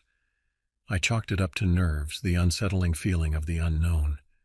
Things went sideways during a routine sweep of the area where the hiker disappeared. We'd found some strange tracks, claws longer than any bear I'd ever seen. Then the forest erupted in a blur of sound and motion. Walsh screamed, the sound cut short with sickening abruptness. I spun, rifle raised, squinting into the gloom. A flash of fur, the gleam of eyes, a guttural snarl that sent ice down my spine. There, half-shrouded in shadow, was the creature. It loomed at least 7 feet tall. Massive and hunched, its form a jarring mix of human and animal. It moved with a predator's grace, muscles rippling under coarse, mangy fur. Its eyes burned red in the dim light, filled with a chilling intelligence that turned my blood cold. "Oh, God," Patel whimpered, his grip on his equipment case faltering. We scrambled backwards, firing blindly. It let forth a roar that shook the trees, a sound that wasn't bear or wolf or anything I recognized. The creature charged. Jackson, bless his old soldier heart, didn't run. He planted his feet and emptied his rifle into the beast, a desperate, defiant stand that bought us a few precious seconds. I heard the terrible sound of bones snapping, a brief scream, and then it was just the heavy, ragged breathing of the thing as it stood over what remained of Jackson. Bloodlust radiated off it in waves. "Run!" I shouted at Patel and Walsh, but they didn't need telling. They stumbled off into the trees, their terror-stricken cries fading into the distance. I knew the only logical thing was to follow them, but some idiotic part of me, a remnant of that stubborn defiance that had led me down this path in the first place, refused to retreat. I fumbled with trembling hands for another magazine. This was it. Me versus the monster. Me versus something out of a nightmare. I raised my rifle, aimed for those inhuman eyes, and squeezed the trigger. The roar of the gunshot echoed deafeningly through the trees. The creature flinched, a flicker of something like surprise flashing in its eyes. Then it let out another bone-chilling roar and took a step towards me. My gun clicked empty, Time seemed to slow down, each rustle of leaves, each ragged breath amplified to an unbearable pitch. I dropped the useless rifle and fumbled for my knife, the only weapon I had left. The creature advanced, a predator closing in on its prey. A flicker of movement above me caught my eye. Walsh had returned. Instead of running, he'd climbed a moss-covered old tree and was now perched precariously with his sniper rifle. He didn't hesitate, didn't cry out a warning, just focused with deadly precision and fired. The shot rang out with finality. The creature staggered, a guttural cry ripping from its throat, but it didn't go down. It whirled, eyes fixed on its new attacker. I knew with dreadful certainty that Walsh's life was measured in heartbeats. With a roar that vibrated in my bones, the creature lunged for the base of the tree. Walsh fired again and again, his frantic shots echoing like desperate hammer blows against the primeval rage of the monster. The tree shook with the force of the impact, leaves showering down like rain. Branches cracked and groaned, and all the while the creature clawed its way upwards, drawing steadily closer to the terrified man above. I ran, not because I was brave or thought I could help, but because something primal inside me demanded it. I couldn't leave a man to die like that. I reached the base of the tree just as the creature made its final lunge, teeth snapping and claws tearing into the ancient bark just inches from Walsh's dangling boots. In a blur of insane courage, I seized a fallen branch, thick and heavy as a baseball bat, and attacked. It was a puny human gesture against the raw power of the beast, but blind desperation can turn a man into a cornered animal. I charged, yelling incoherent threats more to bolster my own flagging spirit than to intimidate the creature. It turned with a snarl, its red eyes blazing. I swung the branch with all my might, aiming for its head. The impact jarred my arms to the elbows, but the creature only stumbled back a step, a flicker of confusion in its monstrous eyes. Time distorted. My lungs burned. My muscles screamed in protest. I swung again and again, each blow echoing with desperation. Then a miracle. Walsh got another clean shot off, hitting the creature in the shoulder. It bellowed in fury, a sound that made the ground tremble. That split-second distraction was all I needed. I brought the branch down on the creature's outstretched arm with the full force of my body behind it. The crack was sickeningly loud, not wood, but bone. A howl. Part pain and part pure, unadulterated rage tore from the beast's throat. It stumbled, cradling its mangled arm. Those chilling red eyes finally fixed on me with a terrifying clarity. For a heart-stopping moment, it seemed time itself paused. Then the creature lunged, not with the feral grace of moments ago, but with a wounded animal's desperation. I dodged more by luck than skill. The claws tore through the air where my chest had been a split second ago. I scrambled backwards, tripping and falling in the leaf-covered undergrowth, the fetid smell of decay rising in my nostrils. The creature loomed over me, breath hot and foul on my face. I raised the branch in a feeble defense, a child with a stick against a grizzly. A gunshot shattered the air, and the creature jerked, a spray of crimson across its face. It roared, a guttural, agonized sound, then turned with surprising speed, bounding away into the depths of the forest. "Thad!" Walsh yelled, scrambling down from the tree, his face pale. "You all right?" I couldn't speak. I sat in the damp leaves, my whole body trembling, the broken branch still clutched in numb fingers. Patel, of all people, found us moments later. He descended upon me like a frantic mother hen, poking and prodding, clucking over the scrapes and bruises I hadn't even noticed. In the frantic rush back to camp, the adrenaline-fueled haze of what we just faced began to fade. Doubt crept in, the rational mind reasserting itself over the raw terror. Did that really happen? The aftermath was a blur of debriefings, medical checks, and carefully worded reports. The official story boiled down to a tragic accident. The hiker lost, Jackson killed by a wild animal, and brave government agents scaring off a grizzly that got too close for comfort. The mangled branch I had fought with vanished into evidence lockup, never to be seen again. They offered therapy, hush money, everything in their playbook to make this go away. I wanted to scream, to rage against the tidy narrative they were spinning, the neat way they filed the unimaginable into a dusty cabinet. But the truth was, no one would have believed us. There was no proof, just the memory of those red eyes and the echo of Jackson's scream. I thought about Patel, shaking like a leaf, about Walsh, his face etched with haunted determination. We shared a look that didn't need words, a silent brotherhood of those who had glimpsed the darkness and lived to tell the half-believed tale. I quit the job a few weeks later and bought myself a remote cabin tucked away deep in those same mountains. They say some scars don't heal, just become a part of who you are. Up here, alone with the wind in the trees and the shadows that deepen a little too quickly at dusk, I'm starting to think they might be right.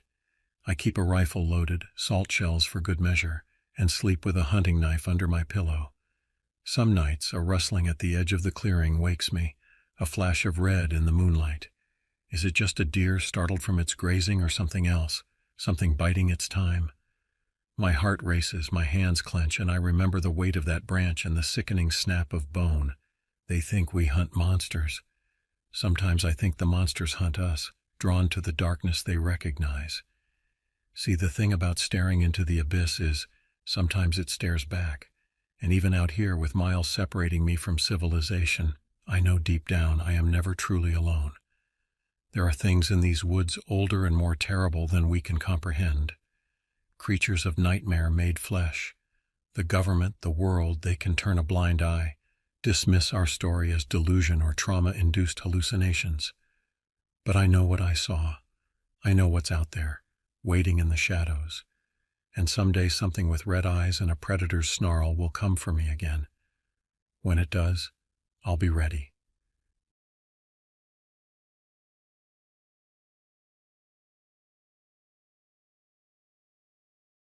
I was born and raised on the reservation in the 1960s, named Nathaniel Talltrees. It's funny, with a name like that, destiny put me into forestry and logging. Our small crew was contracted to clear some old growth up in the Olympic Peninsula, Washington State. Not the most exciting work, but it paid, and the air was good. We'd been out there a week or so, tough job, trees were thick, ground was uneven. Then things got, well, let's say, unusual. We started finding things that didn't make sense, animal carcasses, deer, elk, but they weren't just dead. They were torn apart, insides strewn, bones shattered in impossible ways. Never seen anything like it. Now my dad was a hunter, taught me to track, and this wasn't right. Whatever did this, it was big, and it was messy, way too messy for a bear or a cougar, even the biggest ones. The guys got spooked, some muttering about old stories, spirits and such. But me, I'm practical. I figured there had to be something real doing this. Then came the disappearances. First was Carl. He wandered off at lunch, probably for a quick pee behind a tree. He didn't come back. We fanned out, calling for him. Nothing, no answer, no trace. Like he just vanished into the forest. The next day it was Jerry. Went for a smoke break and poof, gone. Now the crew was on edge. The foreman, a big burly guy named Hank, radioed for backup. Told the rangers about the carcasses. Told them we suspected someone or something dangerous was out there. They said they'd send a team out, but it would take days to get there. We didn't wait for them. Hank figured it was best to pack up and get out of there. But even with the truck headlights, the darkness under those trees felt like it was pressing in. Every rustle, every snap of a twig made us jump. We couldn't shake the feeling we were being watched. Then I saw it. Just a glimpse out of the corner of my eye, huge and dark, moving between the trees. It was way too big to be a man, and it moved too fast, too quiet. My blood ran cold. I knew then that whatever was out there, it wasn't natural. It was something else. "Hank," I hissed, "did you see that?" Hank froze, his eyes wide. "See what, Nate? What the hell spooked you?" I couldn't explain. It was like a shadow, gone as quickly as it appeared, but the feeling stayed with me. The feeling of being hunted. We reached the clearing where we'd parked the truck. Relief washed over us. We were almost out of those woods. Hank tossed me the keys. "Nate, you get us out of here. I'll cover the rear." I fumbled with the ignition, the truck's engine coughing to life. The headlights cut a weak path through the trees, and that's when I saw it again. This time it was right there at the edge of the light. Massive, taller than any man, hunched over with skin like old tree bark. Its eyes glowed a sickly yellow in the headlights, reflecting back at me like an animal's. Then it lunged. "Hank, get in," I screamed. I heard a crash, Hank's panicked shout, and then something slammed into the back of the truck, rocking it violently. I floored the gas pedal, tires spinning, throwing up mud and gravel as I swerved onto the logging road. In the rearview mirror, I saw it, the creature chasing after us, gaining ground with terrifying speed. "Hold on," I yelled to Hank, who was scrambling back into the cab, pale as a ghost. The creature was relentless. I could hear it crashing through the underbrush, its guttural growls sending chills down my spine. The road twisted and turned, but it kept up the pace. Hank was fumbling with his rifle, his face a mask of terror. "Nate, what the hell is that thing?" "I don't know," I shouted back, eyes fixed on the road. "But it's going to catch us."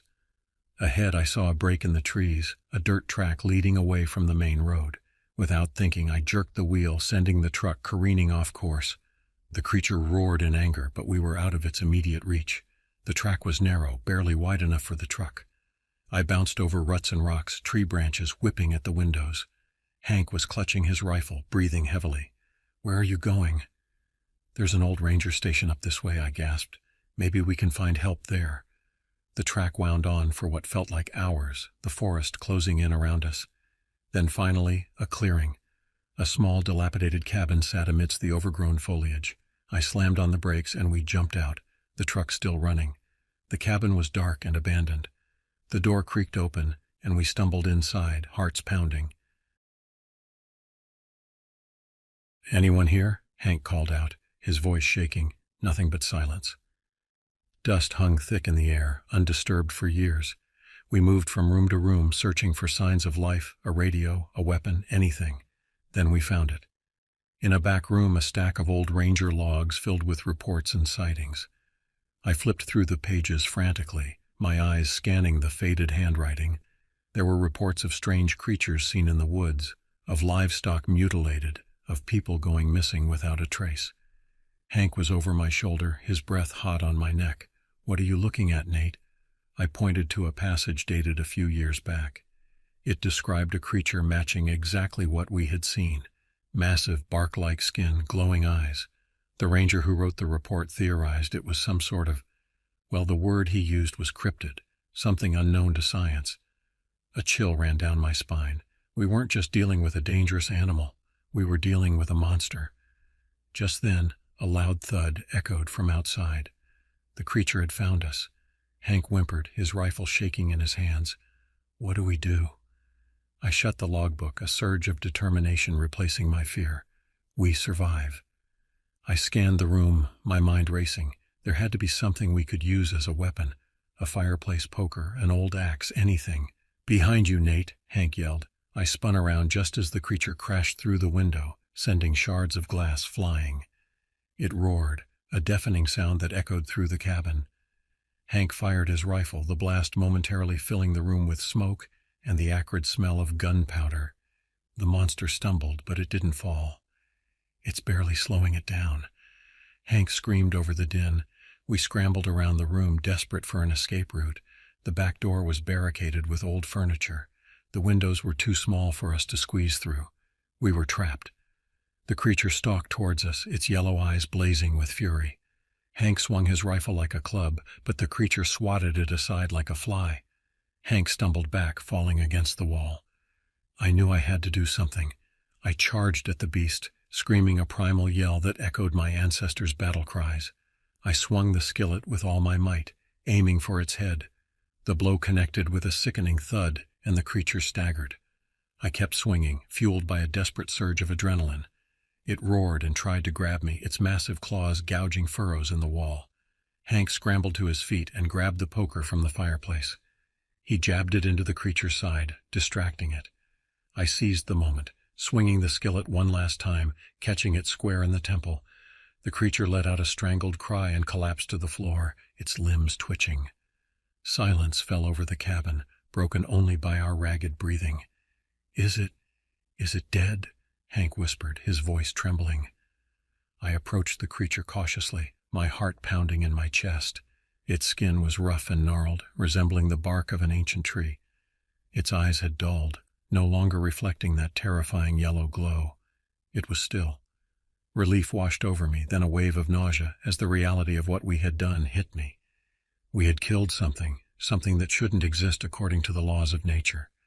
We spent the rest of the night in the cabin, too terrified to sleep.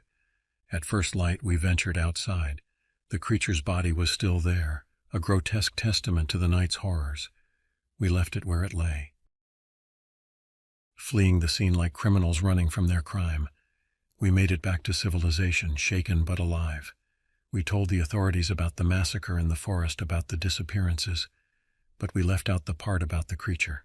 They chalked it up to a rogue bear or a mountain lion, and the missing men were labeled as tragic outdoor accidents. Life moved on, but we were forever changed.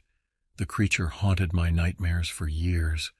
I saw its glowing eyes every time I closed mine, heard its guttural roars in the silence of the night. Hank struggled too, eventually turning to alcohol to numb the memories. We drifted apart, unable to share the burden of what we had witnessed. It wasn't until much later, while researching old legends, that I stumbled upon a possible explanation. The stories spoke of forest guardians, ancient spirits who took the form of monstrous creatures to protect their domain. They were rarely seen, and even more rarely provoked to violence. And then it hit me. That clearing where we had worked, it must have been sacred ground to the creature, a place it guarded fiercely.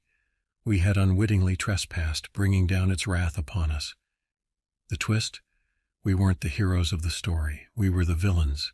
We had slain a protector, a creature that existed outside our understanding of the natural world, the consequences of our actions, the ripple effects on the delicate balance of the forest. We'll never truly know their extent. The guilt still weighs on me, a reminder of the darkness that sometimes hides within ourselves and the unfathomable secrets that the wilderness still holds.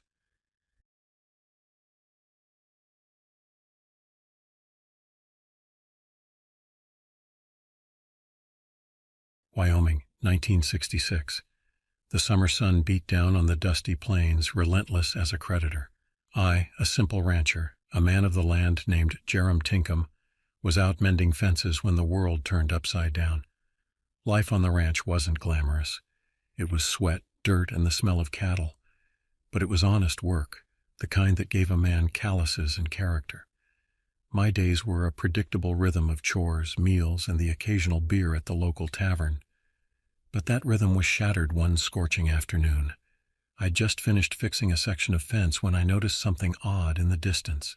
A figure silhouetted against the setting sun, moving with an unsettling grace. At first I thought it was a coyote, but as it got closer, the shape became clearer, more defined. It was too large for a coyote, too upright. It moved on two legs like a man, but with a loop in fluidity that sent it chilled down my spine.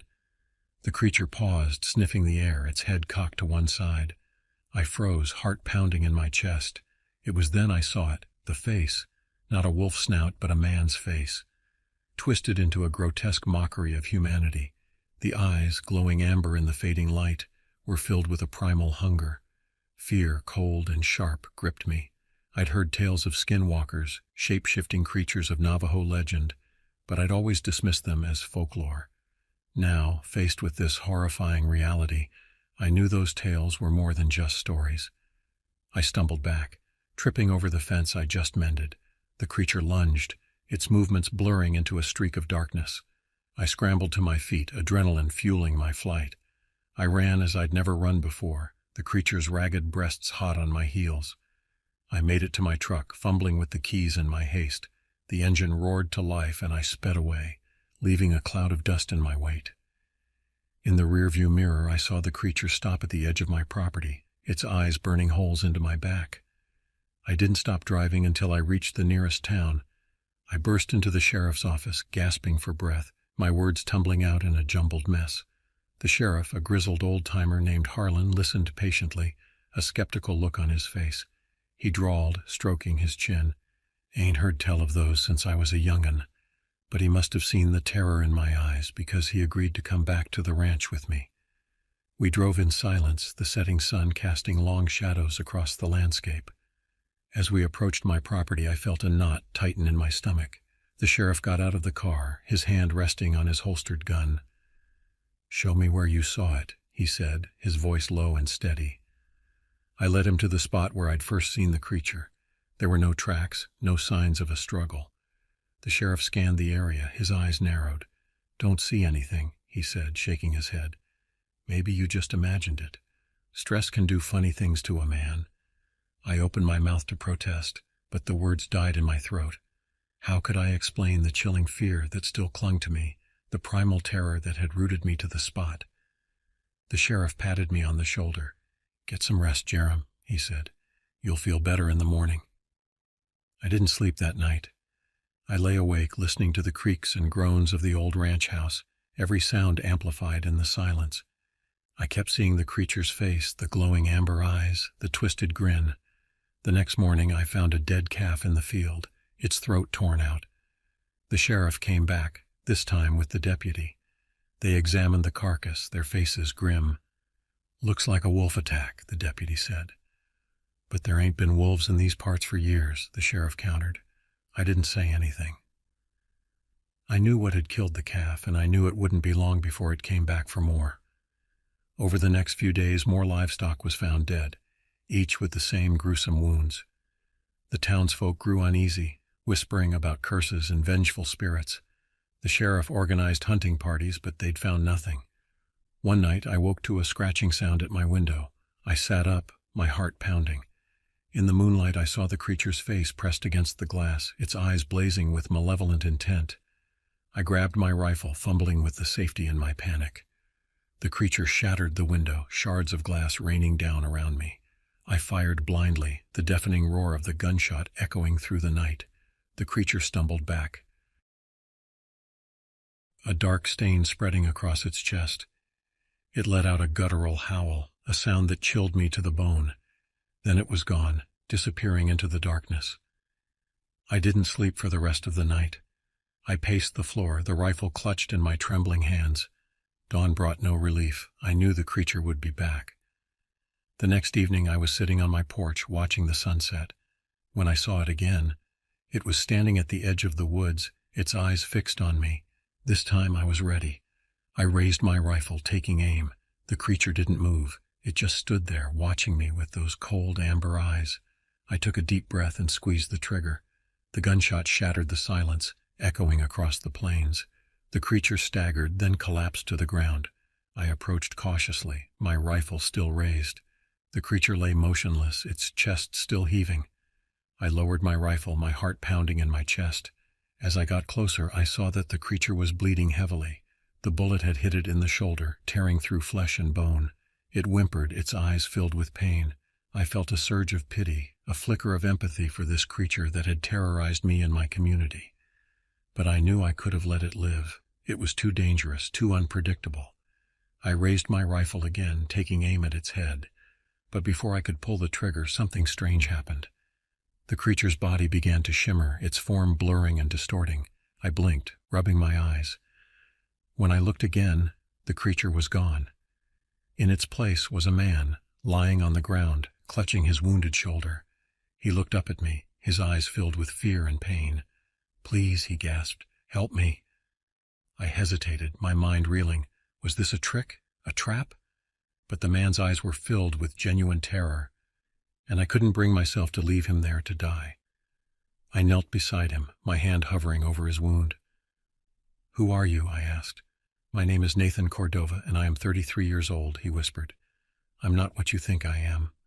I didn't know what to believe, but I knew I couldn't just leave him there to die. I helped him to his feet, supporting his weight as we made our way back to the ranch house. Caleb told me his story as I tended to his wound. He said he was a Navajo shaman, cursed to transform into a wolf-like creature against his will. He said he had no control over his actions, no memory of the horrors he'd inflicted. I didn't know if I believed him, but there was something in his eyes, a desperation, a plea for understanding that made me want to. In the end, I decided to help him. I hid him in the barn, bringing him food and water under cover of darkness. I told the sheriff and the townsfolk that the creature had been killed, that the threat was over. Caleb stayed with me for weeks, hiding from the world, wrestling with his curse. He taught me about Navajo traditions, about the balance between man and nature. He told me stories of his people, of their struggles and triumphs. One day Caleb disappeared. I searched the ranch, the surrounding woods, but there was no sign of him. I never saw him again. The killing stopped, and the townsfolk gradually returned to their normal lives. But I never forgot Caleb or the terrifying ordeal we'd shared.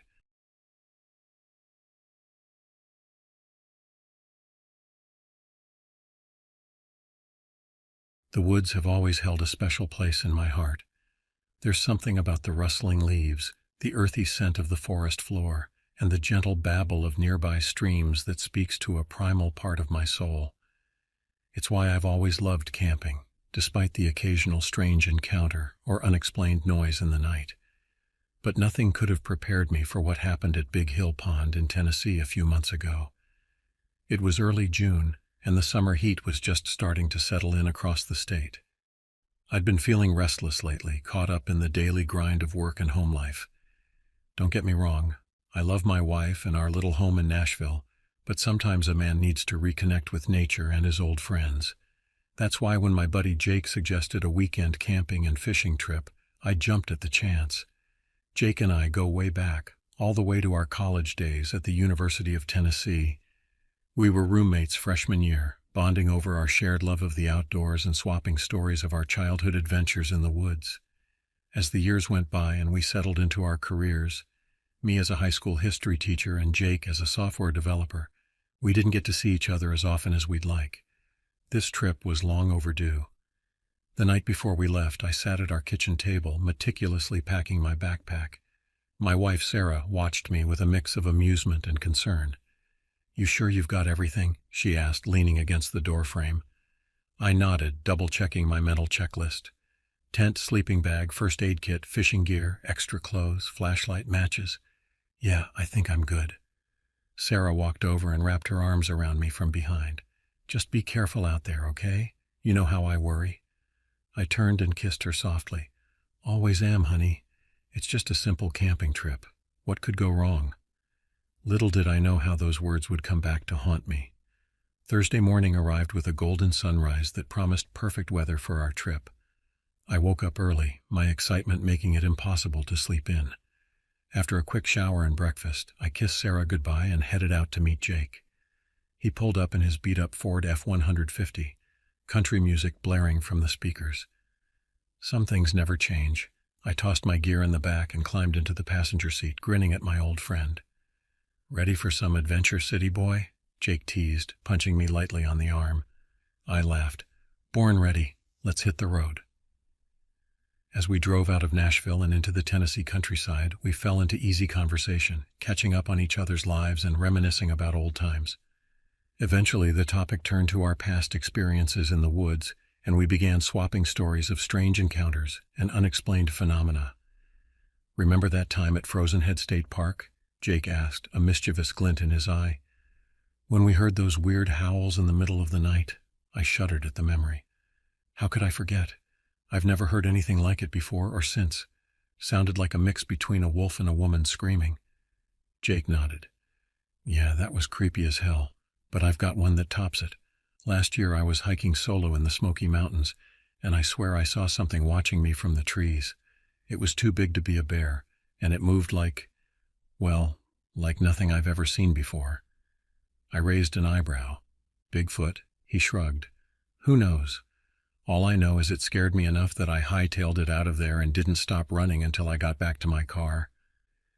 We continued trading stories as the miles rolled by, each trying to one-up the other with tales of the strange and unexplained. It was all in good fun, of course. Neither of us really believed in the supernatural, or at least that's what we told ourselves. After a few hours on the road, we finally arrived at Big Hill Pond State Park. As we pulled into the campground, I couldn't help but notice how empty it seemed. It was a Thursday, sure, but I expected to see at least a few other campers around. "Looks like we've got the place to ourselves," I remarked as we unloaded our gear. Jake grinned. "Perfect. More fish for us."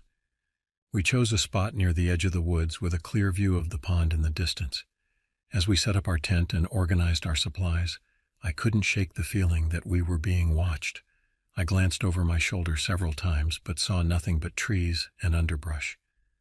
"You okay, man?" Jake asked, noticing my unease. I shook my head, trying to clear the paranoid thoughts. "Yeah, just thought I heard something. Probably just a squirrel or something." Once our camp was set up, we grabbed our fishing gear and headed down to the pond. The late afternoon sun sparkled on the water's surface, and a gentle breeze rustled through the trees. It was peaceful, idyllic even. For a few hours, as we cast our lines and exchanged quiet conversation, all my earlier unease melted away. We had pretty good luck catching several decent-sized bass. As the sun began to set, painting the sky in brilliant shades of orange and pink, we decided to call it a day and head back to camp. "Man, I can already taste those fish frying up," Jake said as we walked back, our catch secured in a cooler. I nodded in agreement, my stomach growling at the thought. Nothing beats fresh-caught bass over a campfire. We were about halfway back to our site when I noticed a figure standing at the edge of the trees watching us. It was a man, tall and lean, with shaggy dark hair and clothes that looked worse for wear. As we got closer, I could see that he was breathing heavily, as if he'd just finished a long run. "Evening," I called out, trying to be friendly despite the odd circumstances. The man's eyes darted between Jake and me before settling on our cooler. "What have you got to eat?" he asked, his voice rough and gravelly.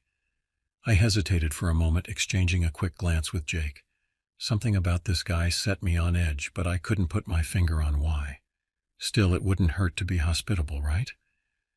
"We've got some bass we just caught," I replied. "You're welcome to join us if you'd like. We've got plenty to share." The man seemed to consider this for a moment before nodding slowly. "That's very kind of you. Thank you." As we continued to our campsite, the stranger following a few paces behind, I couldn't shake the feeling that we'd just made a terrible mistake. But it was too late to back out now. Little did I know, this encounter would set in motion a chain of events that would leave me questioning everything I thought I knew about the world, and the thin veil that separates our reality from the unknown. Back at our campsite, Jake and I set about cleaning the fish and preparing our meal. Our unexpected guest stood off to the side, his eyes darting nervously between us and the surrounding woods. Now that I could see him more clearly in the fading light, I noticed how gaunt his face was, his cheekbones sharp beneath his tanned, weathered skin. His clothes, a faded flannel shirt and worn jeans, hung loosely on his thin frame. "I'm Tom," I said, trying to break the awkward silence. "This is my buddy Jake. What brings you out here?" The man's gaze snapped to me as if startled by the question. "John," he muttered after a moment. I like to run the trails here. Keeps me fit." Jake raised an eyebrow at this, but said nothing as he started the campfire. I couldn't blame him for his skepticism. John didn't look like he'd eaten a good meal in weeks, let alone been on a regular running regimen. As the fish sizzled over the fire and the smell of our dinner filled the air, I cracked open a cooler and pulled out some beers. "Want one?" I offered to John.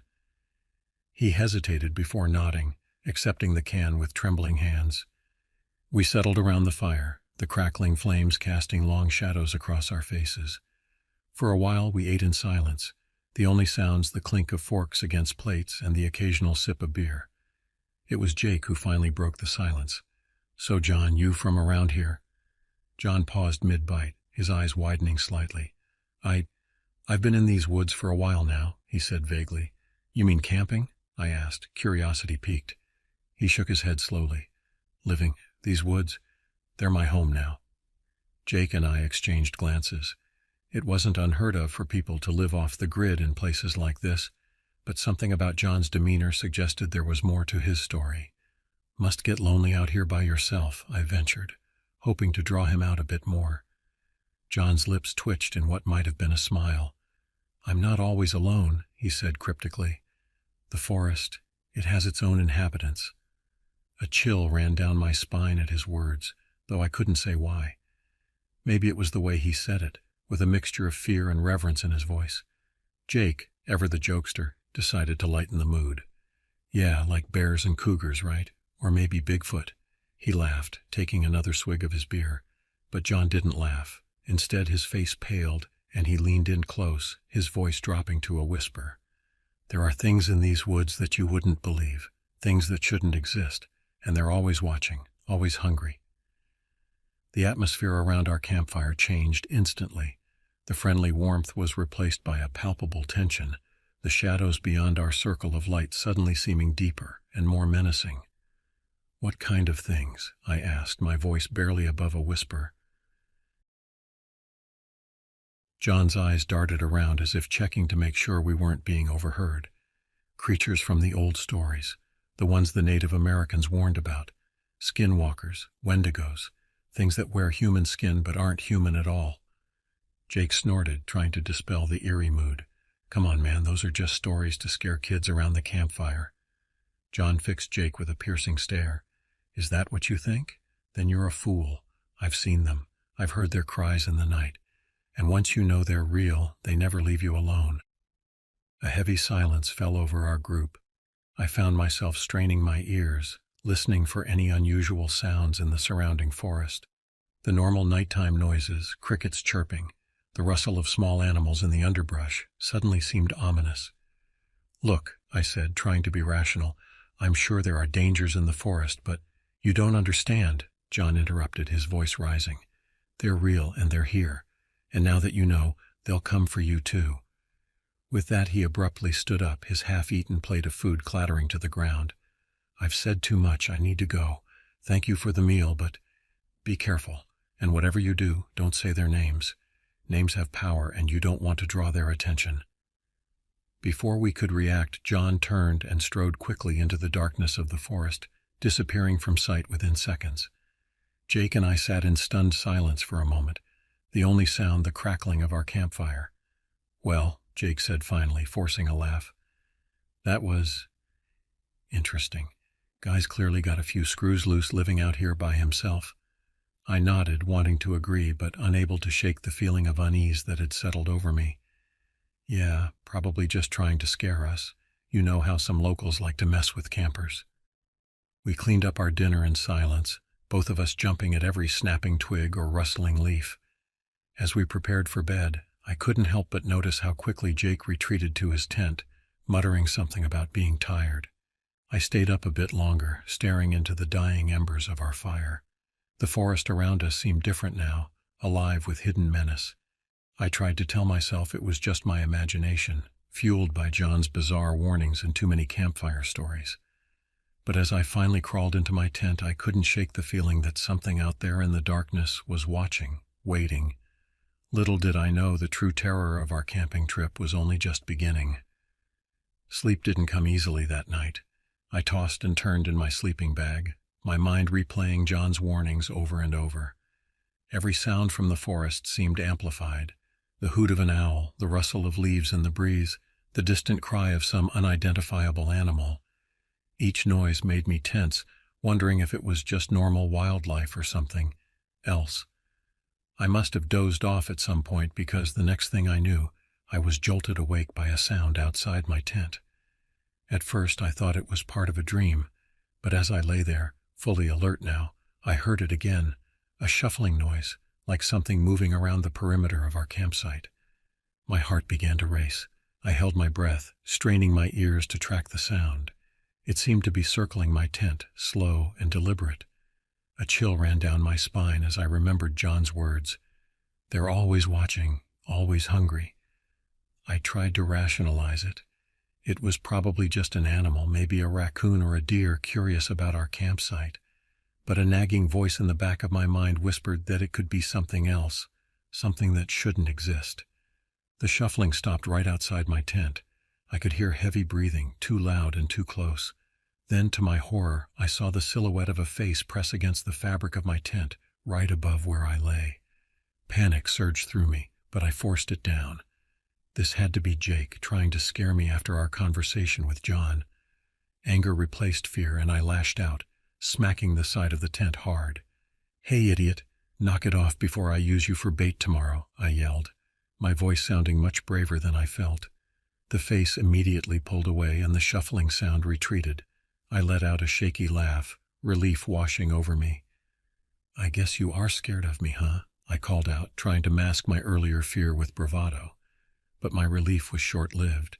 As I settled back down, I heard the shuffling start again, this time moving away from my tent and back towards the woods.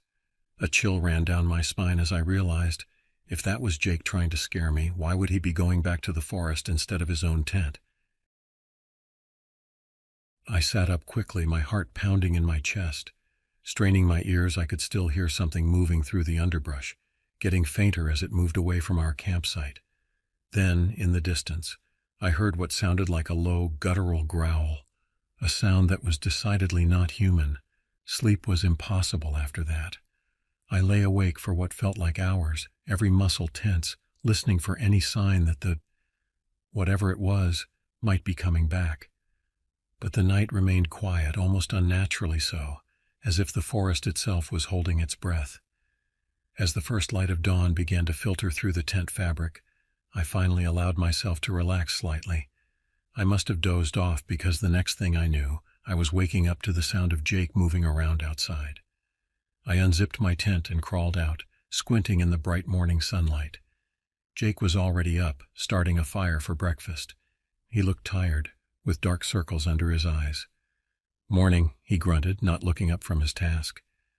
"Hey," I replied, stretching. "Sleep okay?" He shrugged. "Not really. Kept hearing weird noises all night. You?" I hesitated, unsure how much to say. "Yeah, about that. Did you try to scare me last night?" Jake looked up, confusion written across his face. "What are you talking about?" I recounted what had happened, the shuffling, the face pressed against my tent, the retreating footsteps. With each detail, Jake's eyes grew wider. "Dude," he said when I finished, "I went to sleep right after you did. I didn't wake up until just now." A cold feeling settled in the pit of my stomach. If it wasn't Jake... "We need to check around the tent," I said, trying to keep my voice steady. Jake nodded, looking as uneasy as I felt. We walked over to my tent, and that's when we saw them. Footprints. But these weren't the treaded marks of hiking boots. These were bare footprints, much larger than either of ours, circling my tent just as I had heard the night before. "What the hell?" Jake whispered, crouching down to examine the prints more closely. I felt the hairs on the back of my neck stand up. "Jake," I said slowly, "I think we should pack up and leave, now." He nodded, not taking his eyes off the footprints. "Yeah, I think you're right." We packed up our campsite in record time, barely speaking as we worked. As we were loading the last of our gear into Jake's truck, movement at the edge of the clearing caught my eye. I turned and felt my blood run cold. There, standing just within the tree line, was John. But he looked different. His posture was straighter, his face less gaunt, and he was smiling, a wide, unsettling grin that didn't reach his eyes. He raised a hand and waved at us, the gesture somehow both friendly and deeply menacing. "Jake," I said, my voice barely above a whisper, "we need to go, now." Jake looked up, saw John, and without a word jumped into the driver's seat. I scrambled into the passenger side, and we peeled out of the campsite, gravel flying from beneath the tires. As we sped away from Big Hill Pond, neither of us spoke for a long time. The events of the past 24 hours swirled in my mind, defying logical explanation. Finally, Jake broke the silence. "What the hell happened back there?" he asked, his knuckles white on the steering wheel. I shook my head. "I don't know, man. I really don't know." We drove in silence after that, both lost in our own thoughts. But one thing was certain. Our perception of the world had been irrevocably changed. The line between reality and the impossible had blurred, and I knew that neither of us would ever look at the forest of Tennessee the same way again.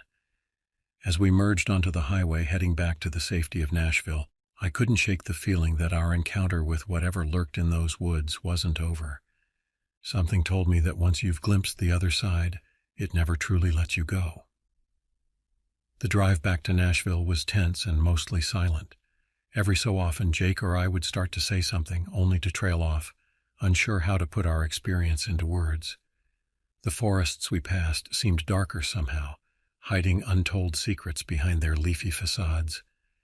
As we neared the city, the familiar skyline coming into view, I felt a mixture of relief and unease.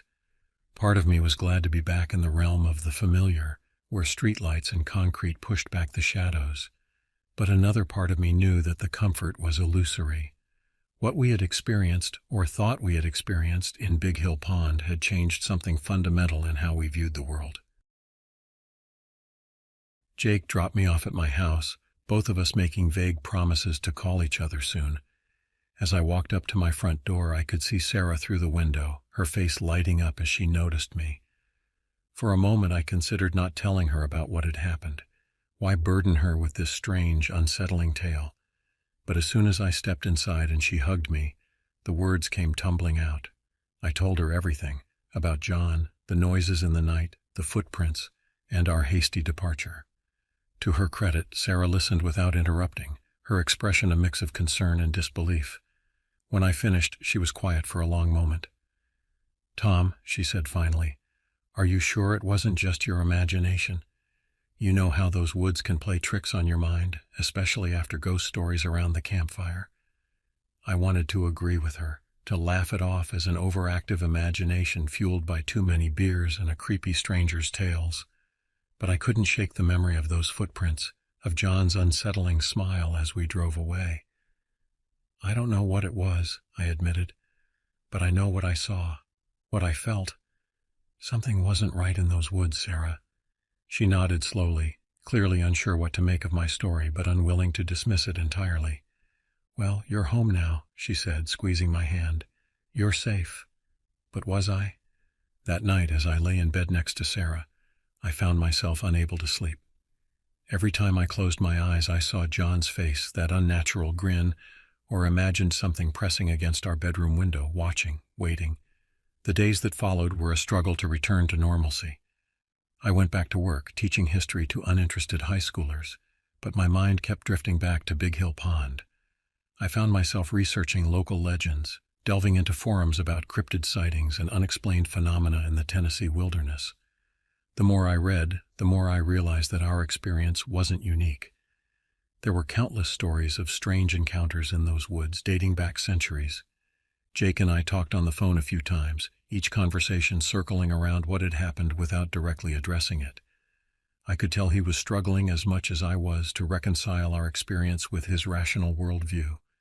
About a week after our trip, I woke in the middle of the night to a strange sound.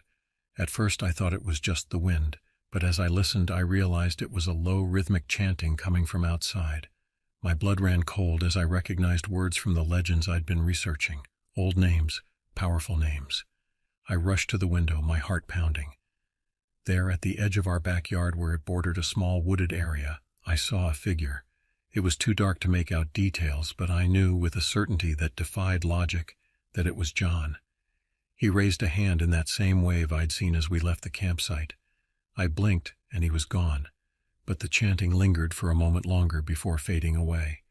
I didn't tell Sarah about this incident. I didn't tell anyone, but I knew then that whatever we had encountered in Big Hill Pond hadn't stayed there.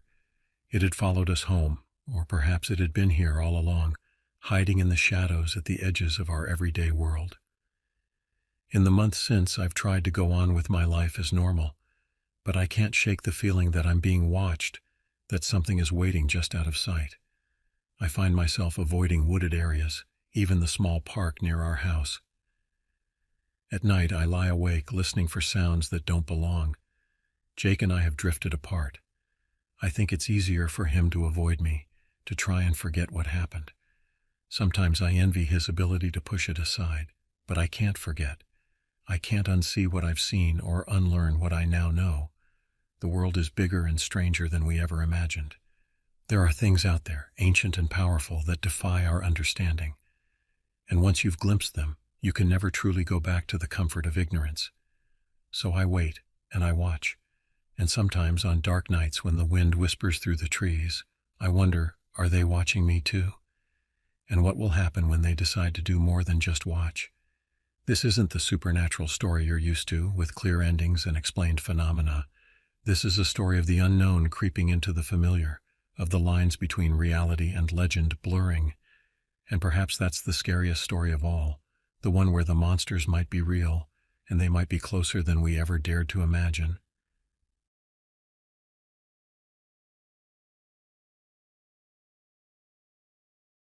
The forests of the Pacific Northwest are as dense as they are beautiful.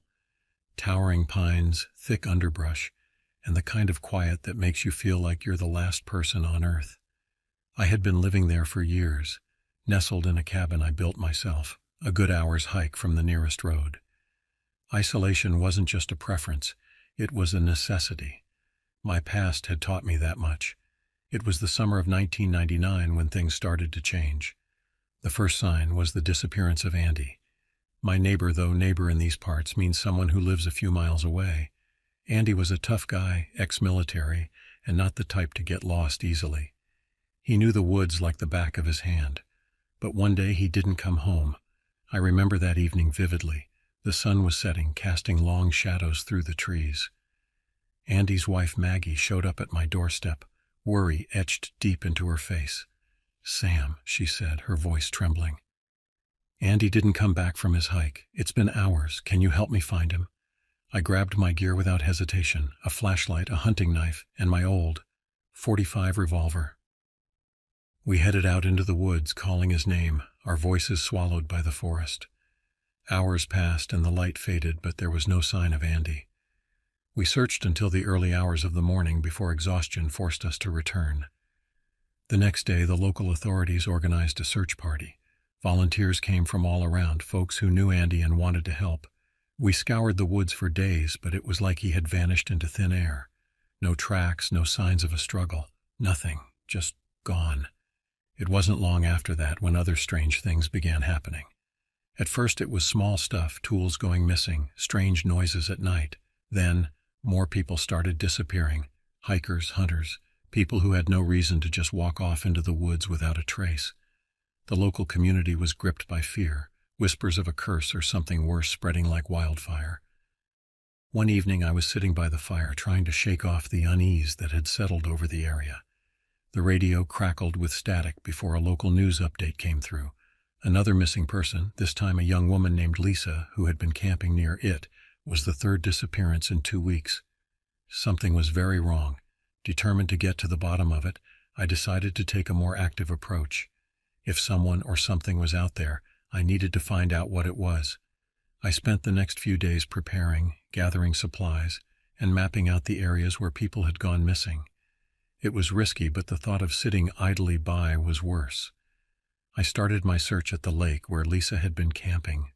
The area was eerily quiet, the kind of silence that feels heavy, like the forest itself is holding its breath.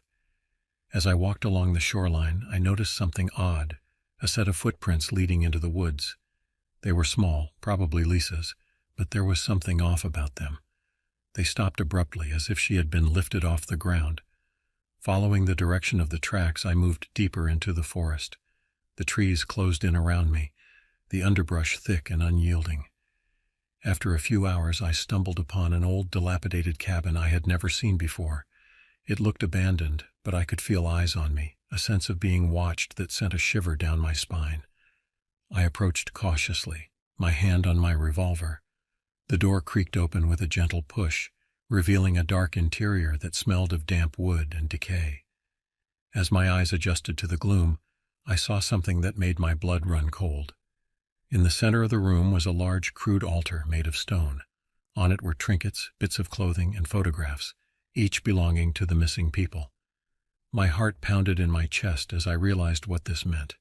Someone was taking these people and they had a purpose. I moved closer, examining the items. Among them was Andy's dog tag, confirming my worst fears. As I reached for it, a noise behind me made me spin around, my revolver at the ready. A figure stood in the doorway, silhouetted against the dying light. It was a man, tall and gaunt, with wild eyes that glinted with a malevolent intelligence. He smiled, a twisted grin that sent chills down my spine. "Looking for something?" he asked, his voice a raspy whisper. I didn't answer, my grip tightening on the revolver. He stepped into the room, his movements slow and deliberate. "You shouldn't have come here," he continued. "Now you know too much." Before I could react, he lunged at me, a flash of steel in his hand. I fired, the gunshot echoing through the cabin, but he was quick, too quick. The bullet grazed his shoulder, and he let out a grunt of pain before tackling me to the ground. We struggled, his knife slashing through the air as I fought to keep him at bay. In the chaos, I managed to kick him off me, sending him sprawling into the altar. The impact knocked over the stone and the items scattered across the floor. He scrambled to his feet, rage contorting his features. "You have no idea what you're dealing with," he screamed, charging at me again. This time I was ready. I sidestepped his attack and brought the butt of my revolver down on his head. He crumpled to the ground, unconscious. Breathing heavily, I tied him up with some rope I found in the cabin and searched the place for more clues. In a hidden compartment under the altar, I found a journal. It belonged to the man, filled with ramblings about ancient rituals and sacrifices to some dark entity he believed lived in the forest.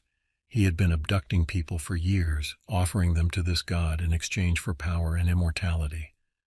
I took the journal and the items from the altar and made my way back to town, leaving the man tied up for the authorities to find. When I got there, I went straight to the sheriff's office, explaining everything. At first they were skeptical, but the evidence was undeniable. The man, whose name was revealed to be Walter Grimes, was arrested and charged with multiple counts of kidnapping and murder. The community was shocked, but there was a sense of relief that the nightmare was over, or so we thought. A few days after Grimes' arrest, strange things began happening again. People reported seeing shadowy figures in the woods, hearing whispers in the night. The fear that had gripped the town before returned with a vengeance. It seemed that whatever Grimes had awakened wasn't so easily put to rest. One night, as I sat on my porch, I heard a noise in the distance, a low, mournful wail that sent chills down my spine. It was a sound I'd never heard before, and it filled me with a deep sense of dread. I knew that despite Grimes's capture, the true danger was still out there, lurking in the heart of the forest. I decided to leave the cabin and move closer to town, but the memories of those days stayed with me. The faces of the missing, the terror in their eyes, haunted my dreams. I often found myself wondering if I had truly put an end to the darkness that had taken root in our woods, or if it was just waiting for its next victim. In the aftermath, the town tried to move on, but the scars ran deep. The woods, once a place of beauty and solitude, had become a symbol of fear. People no longer ventured out alone, and the sense of community that had once bound us together was fractured by suspicion and mistrust. Years later, I still live with the weight of those events. The forest holds its secrets close, and some nights, when the wind is just right, I swear I can hear the whispers of the lost, calling out for help that will never come. The story of Walter Grimes became a cautionary tale, a reminder that some evils are not so easily vanquished. In my heart, I knew that the forest would never be the same. It had claimed too many lives, seen too much horror. And as for me, I had learned to live with the shadows, to carry the burden of those dark days. The past is never truly gone, and the forest never forgets.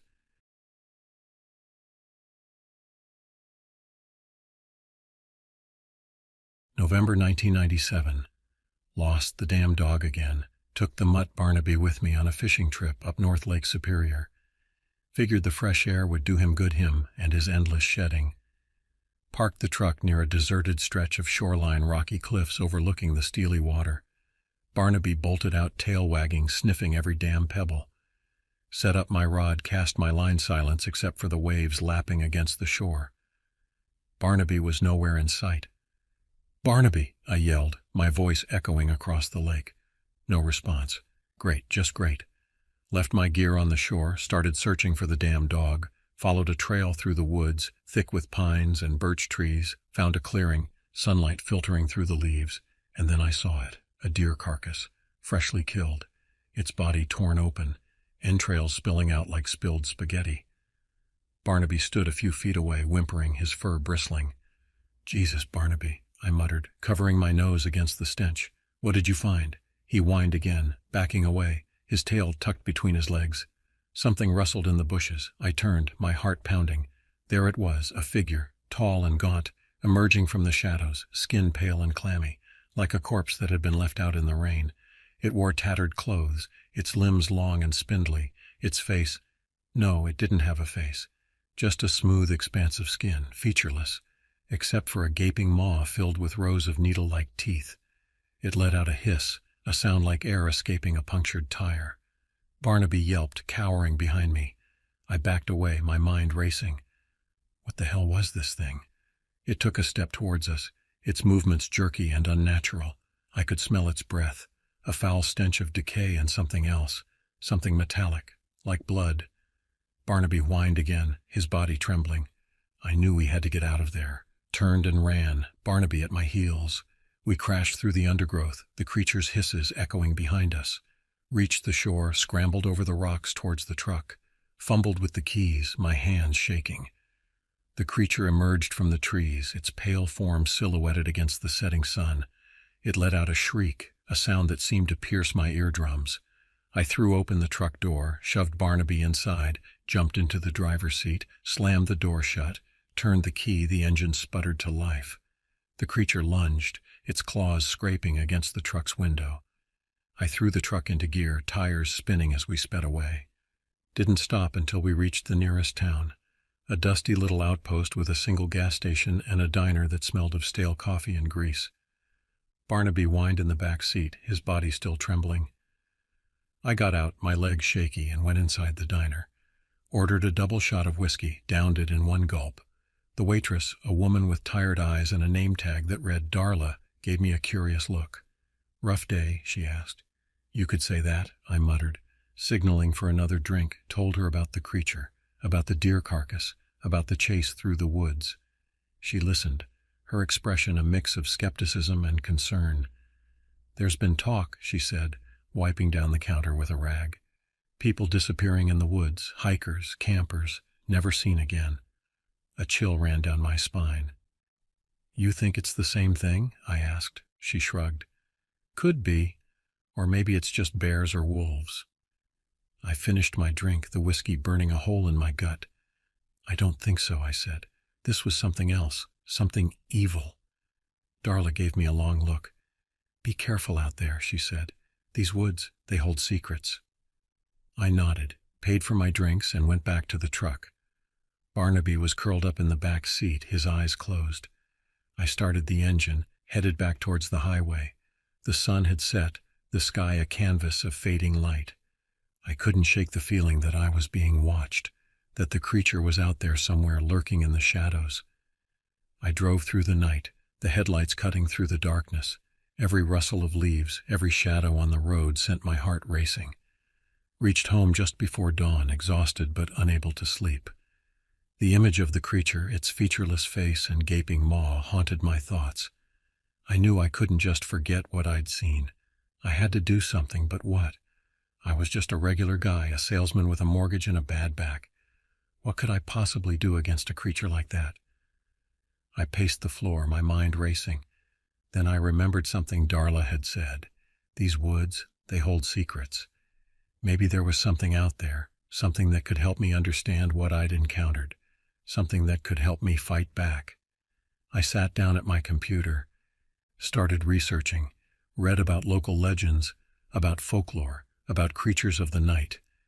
Hours passed, the sun rising and setting. I found nothing. Just when I was about to give up, I stumbled upon a website, a forum for people who had encountered strange and unexplained phenomena. I created an account, posted my story. Within minutes I had responses, people from all over the country sharing their own experiences with similar creatures. They called it the Faceless One, the Skinless Man, the Eater of Souls. They said it was ancient, a being that had existed for centuries, feeding on the fear and flesh of humans. They said it was unstoppable, but I refused to believe that. There had to be a way to defeat it. I spent the next few days reading through the forum, learning everything I could about the creature. It seemed to be drawn to places of darkness and despair, abandoned buildings, isolated stretches of wilderness, places where people felt lost and alone. It fed on negative emotions, on fear and anger and sadness. The more you feared it, the stronger it became. I realized then that my only hope was to confront my fear, to face the creature head-on, without giving in to the terror it inspired. I packed my bags, grabbed a hunting rifle and a silver crucifix I'd found in my attic. I didn't know if it would do any good, but it was worth a try. I drove back up north towards Lake Superior.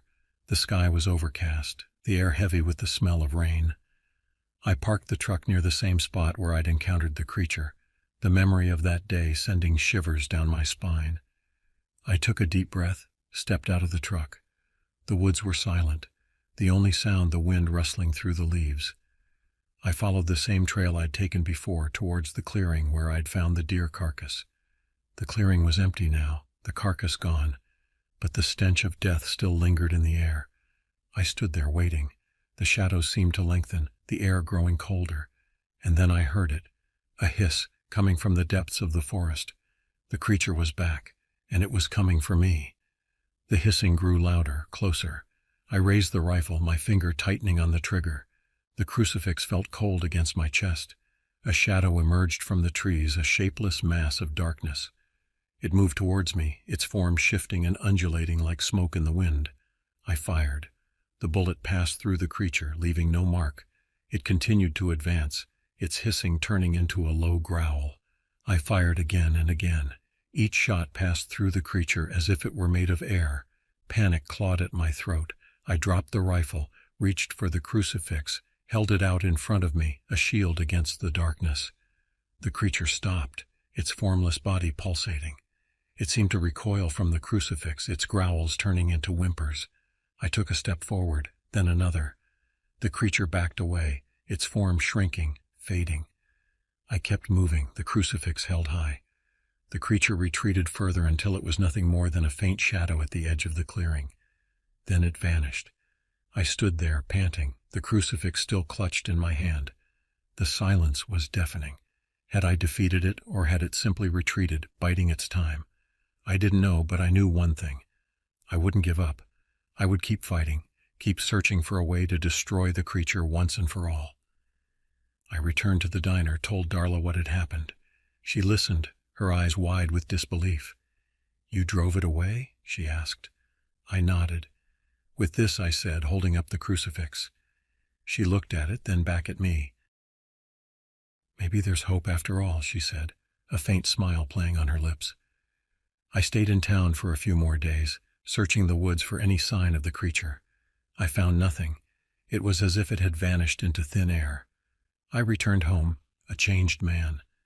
I still had nightmares, still saw the creature's faceless visage in my mind's eye. But I was no longer afraid. I knew that I had the power to fight back. I continued to research the creature, scouring the internet for any information I could find. I learned that it was not a solitary being, but part of a larger entity, a collective consciousness of darkness that fed on human suffering. I also learned that there were others like me, people who had encountered the creature and survived, people who were determined to stop it. We formed a group, a network of survivors who shared information and resources. We called ourselves the Guardians. We learned that the creature was vulnerable to certain things: light, faith, hope, and silver. We started carrying silver bullets, silver crosses, silver blades. We armed ourselves with knowledge and determination. We knew that the fight would be long and difficult, but we were ready. We were the Guardians, and we would not rest until the darkness was vanquished. Our network expanding across the globe, we fought the creature wherever it appeared, driving it back into the shadows. We saved countless lives, brought hope to those who had lost it, and slowly but surely we began to turn the tide. The creature's appearances became less frequent, its power waning. It seemed that our efforts were paying off, but we knew that the battle was far from over. The creature was still out there, lurking in the darkness, waiting for its chance to strike again. And we would be waiting. As for the creature's name, I never learned it. But I came to think of it as the Null, a void of emptiness that sought to consume all that was good and beautiful in the world.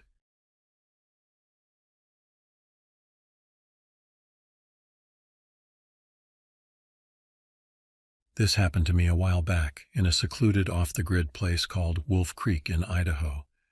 I was ecstatic for my solo retreat with nature. My name is Elson Grenley, and I work as a software analyst in the city. The first night in the woods, I stumbled upon a body, mutilated beyond recognition. I immediately called 911, but my phone lost signal midway through the conversation. They told me to stay put, which proved difficult in this remote place. As I waited anxiously for assistance to arrive, Tilda Jameson, my neighbor from a nearby cabin, appeared. She listened intently as I explained the horror I'd come across. Though shaken herself, she suggested we check on other people staying nearby. While knocking on doors with no success, we discovered trails of red slurry leading deeper into the woods. Steeling ourselves, we followed the grim path and discovered more bodies disfigured in similarly grotesque manners, one missing an arm, another beheaded. With each grisly find, our fear spiked and curiosity grew as to who or what could possibly be responsible for these hideous acts. Out of nowhere, we heard rustling bushes nearby. Our hearts nearly stopped when an enormous creature burst from shadows. Covered in matted fur and gleaming dark eyes, it was some twisted amalgamation of bear and human form, with dripping black claws like rusted hooks. Tilda screamed something about hid grandmother warning her of old forest folklore, which seemed impossible until now. Forgetting help was en route, we both ran clumsily back towards our cabins, but it wasn't far behind, and our options were diminishing quickly. My mind raced, trying to figure out why this nightmarish creature attacked so cruelly. Was it territorial? Was it acting on instinct? Suddenly Elson remembered he had a hunting rifle stored under his bed back at his cabin. With difficulty finding strength and circling towards it unknown to the creature, I managed to retrieve my rifle. We knew we had to take our chances and fight this monstrosity. Leaving wasn't an option. We hatched a plan. Tilda would distract the beast while Elson took aim. As Tilda prepared to draw the creature's attention, she confessed about a previous extramarital affair which had weighed heavily on her conscience. It made her feel human and relatable given what she was about to face. Tilda stepped out, taunting the beast. "Hey, monster, over here!" she yelled. The creature growled and charged at her. I held my breath, poised to fire, but couldn't get a clean shot, fearing I'd hit Tilda. The chase continued. We were exhausted, but determined not to become its next meal. The tension in the air was electric as we came to understand that any moment could be our last. It dawned on us that perhaps this nightmarish animal somehow escaped from a nearby research facility gone wrong, or clandestine government experiment gone awry.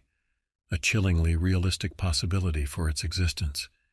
Despite our best efforts to subdue or escape this nefarious being, we were no closer to victory than when we started attempting to save our own lives at Wolf Creek.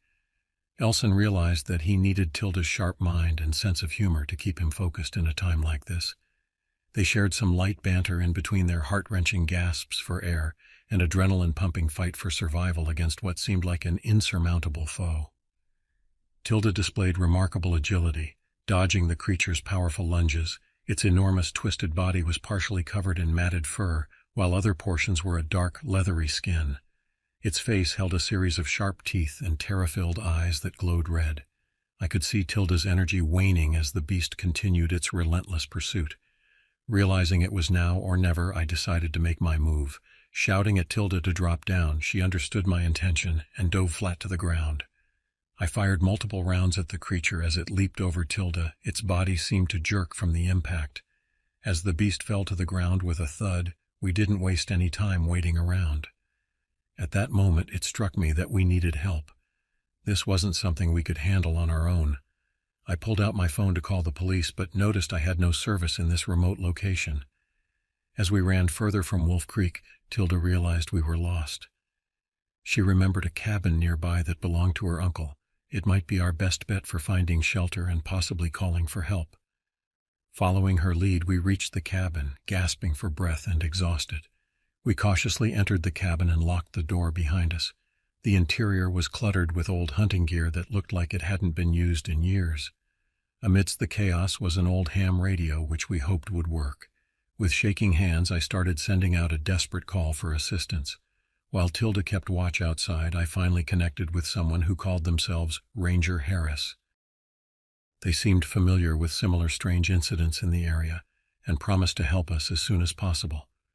Our relief was short-lived when we heard sounds of scratching and growling right outside the cabin. It couldn't be. How did this creature manage to track us down? In sheer panic, we barricaded the door with whatever heavy furniture we could find. Without warning, the creature smashed through the barrier, roaring in fury. We were cornered. Ranger Harris's voice crackled through the radio, recognizing our dire situation. He instructed us to find something silver. Desperately, Tilda grabbed an old silver candelabra and swung it hard towards the creature's face. To our shock, the creature howled in pain and backed away momentarily. Encouraged by this development, Tilda continued to wave and swing the silver item in defense. Begrudgingly, the monster retreated through the shattered door. Moments later, we heard multiple vehicles pulling up to the cabin. With guns drawn, they surrounded the cabin and instructed us to come outside. Among them was Ranger Harris. Flashing red and blue lights filled our vision as relief washed over us. We survived this. Our rescuers exchanged knowing glances as they took in the destruction of the cabin and mention of the monstrous attacker. As we sat wrapped in blankets inside an ambulance nearby, Ranger Harris approached us with a solemn expression. Without providing too many details about what we had faced that night, he mentioned our assumptions. It wasn't any ordinary animal or human. We were victims of a rare kind of Shakespeare that had been thought to be confined within government facilities. Our lives would forever be marked by this encounter at Wolf Creek, losing friends to a horrifying predator and narrowly avoiding death ourselves. We were lucky to have reached out for help in time. The Rangers promised that they would keep our story confidential and reassured us that measures would be taken to ensure such creatures would no longer roam free. We shuddered at what could have happened if we had not called for help when we did. From now on, Wolf Creek would merely serve as a vivid memory of terror, but also of newfound bonds. I, Elson, and Tilda had faced the darkest situation imaginable and survived. Although we would never forget those we lost, we would also never forget the strength and camaraderie that kept us alive.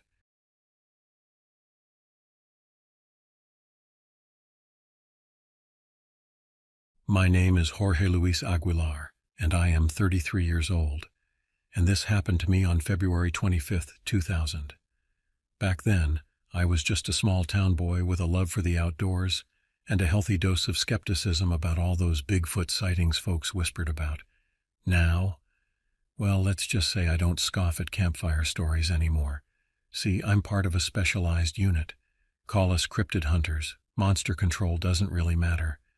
The truth is, there's things out there that most people only see in nightmares, and it's our job to deal with them. This particular assignment took us out to the Olympic Peninsula, rugged, heavily forested, the perfect place for things to hide. Reports trickled in, strange noises deep in the woods, livestock disappearing, the odd half-eaten carcass turning up miles from where it should be. My partner Davis was an old hand, ex-military, eyes sharp as flint. I was the rookie, eager to prove myself but still green enough to get spooked at every snapping twig. We set up base camp in an abandoned logging outpost, the scent of sawdust and pine resin thick in the air. Days turned into a routine of patrols, tracking phantom trails, and interviewing locals who swore they saw something massive moving through the trees. Frustration gnawed at me. Maybe they were just spooked, maybe even lying for attention. Part of me wanted to pack it in, admit this was a wild goose chase. Then came the call that changed everything. A hiker, a young woman out for a weekend trek, was reported missing. Search and rescue teams were scrambling, but we knew the drill. By the time they found her, it was bad enough with the animals. But this, I still see her face in my nightmares sometimes. Davis and I geared up, the forest looming around us like a dark green wall. The search grid led us deep into old-growth territory, the tangled underbrush and towering trees, making it feel claustrophobic, oppressive. We found her, or what was left of her, in a small clearing. The scene was indescribable. The violence of it, the sheer wrongness, twisted my gut. Davis swore, a low, harsh sound. "Bear?" I managed to ask, but my voice sounded small and scared even to my own ears. "Never seen a bear do this," Davis muttered, his gaze sweeping the clearing. He was right. This wasn't a natural kill. No animal tore limbs with such precision, left such unnatural marks, and the smell, it clung to the air. A coppery tang laced with something rotten and foul. I gagged, my hands trembling on my rifle. Then we heard it. A rustling from the tree line, heavy and deliberate. Davis and I exchanged a look, his face grim. We moved back to back, rifles raised, scanning the shadows. And then it stepped out from behind the massive trunk of a cedar. It was tall, at least 9 feet, built like a linebacker with too many limbs.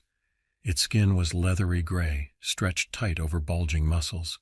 The head was long and narrow, and when it opened its maw in a silent snarl, I saw rows of jagged, blood-stained teeth. But it was the eyes that got me, empty pits reflecting no light.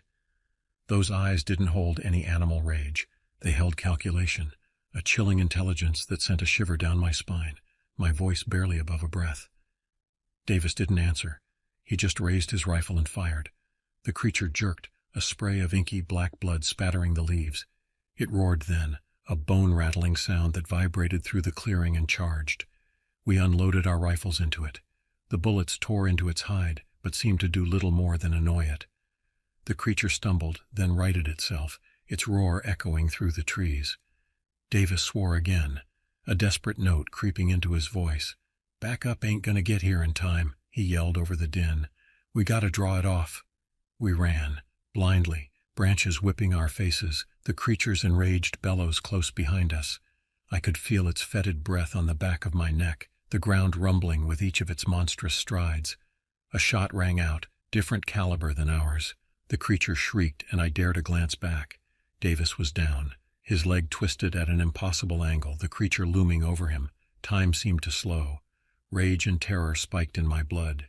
Davis, mentor and friend, was about to die because of that thing. Unacceptable. I turned and charged. Probably stupid, probably suicidal. Didn't care. I leveled my rifle, aimed for those empty eyes, and squeezed the trigger. The recoil slammed into my shoulder and the creature staggered back. A bubbling snarl ripping from its throat. Davis yelled something, a desperate warning lost in the chaos. But I was beyond listening, beyond rational thought. My world narrowed down to the creature, to the blood splatter on its gnarled skin, to Davis lying helpless on the forest floor. I kept firing, emptying the magazine in a desperate frenzy. The creature thrashed, its movement slowing, its roars taking on a ragged edge. Then it twitched and went still, its massive form crashing to the earth, sending up a cloud of dirt and dead leaves. Silence descended, broken only by my harsh panting and the thudding of my own heart. I didn't move, didn't dare believe it was over. But the creature didn't rise again. I stumbled towards Davis, rifle hanging forgotten from my numb fingers. He was alive, barely, his face pale and slick with sweat. His leg was a mangled mess, bone jutting at a sickening angle. "You crazy son of a—" He coughed, then winced. Even in pain, Davis found a way to cuss me out. "Shut up," I said, my voice rough. Relief warred with the lingering adrenaline rush. Focus on staying awake. I ripped strips from my shirt, fashioned a makeshift tourniquet. The wound was nasty, bleeding, slowing, but not stopping. He needed evac, and fast. The radio crackled to life. Back up. Voices barked questions. Our status, our location. I relayed the situation, trying to keep my voice steady, trying to ignore the way Davis hissed in pain through clenched teeth. Then came the part I'd been dreading. "Hold position, Sutton." A new voice on the radio, crisp and authoritative. "Extraction team is inbound, but you have a new primary objective. Containment and observe. Over." "Containment?" I echoed, disbelief lacing my tone. "That thing is down." "Negative, Sutton." The voice cut in. "Primary target is not dead. I repeat, not dead. Your team stumbled on something big. It's priority now. Over." Something big. My stomach clenched. What the hell did they know that we didn't? The forest around us felt suddenly hostile, teeming with unseen watchers.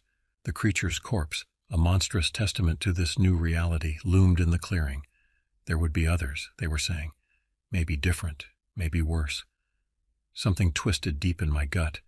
The backup team arrived in a whirlwind of shouts and tactical gear. Medics swarmed Davis, loading him onto a stretcher, and men in crisp suits I vaguely recognized fanned out, securing a perimeter. Sutton, one of the suits, approached me, expression unreadable. "You did good, damn good, but your work isn't done yet." He gestured towards the creature's body. "They want you to be the point man on this. You up for it?" I looked at Davis, his face drawn as they loaded him into a helicopter. Then I looked at the creature, the chilling emptiness of its eyes boring into me. A fresh wave of anger surged through me, hot and potent. "Hell yeah, I'm up for it," I said, the words raspy in my throat. It's time somebody started hunting back.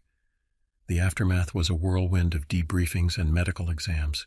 Davis lost his leg. It was a hard blow. He was a good man, the best damn partner I could ask for, and this whole mess felt squarely on my shoulders. But he was alive, and he had that stubborn glint back in his eye. He'd make it through, even if things would never be the same. Then came the offer. The suits were impressed. They saw my recklessness as courage, the blind fury as determination.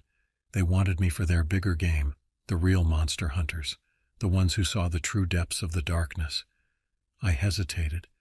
Part of me wanted to walk away, find an ordinary life where the worst monsters were the ones in the news, not in the backwoods. But the other part, the part fueled by rage and a burning need for answers, it craved the fight, craved the chance to tear down whatever was behind the curtain. In the end, the choice wasn't really mine.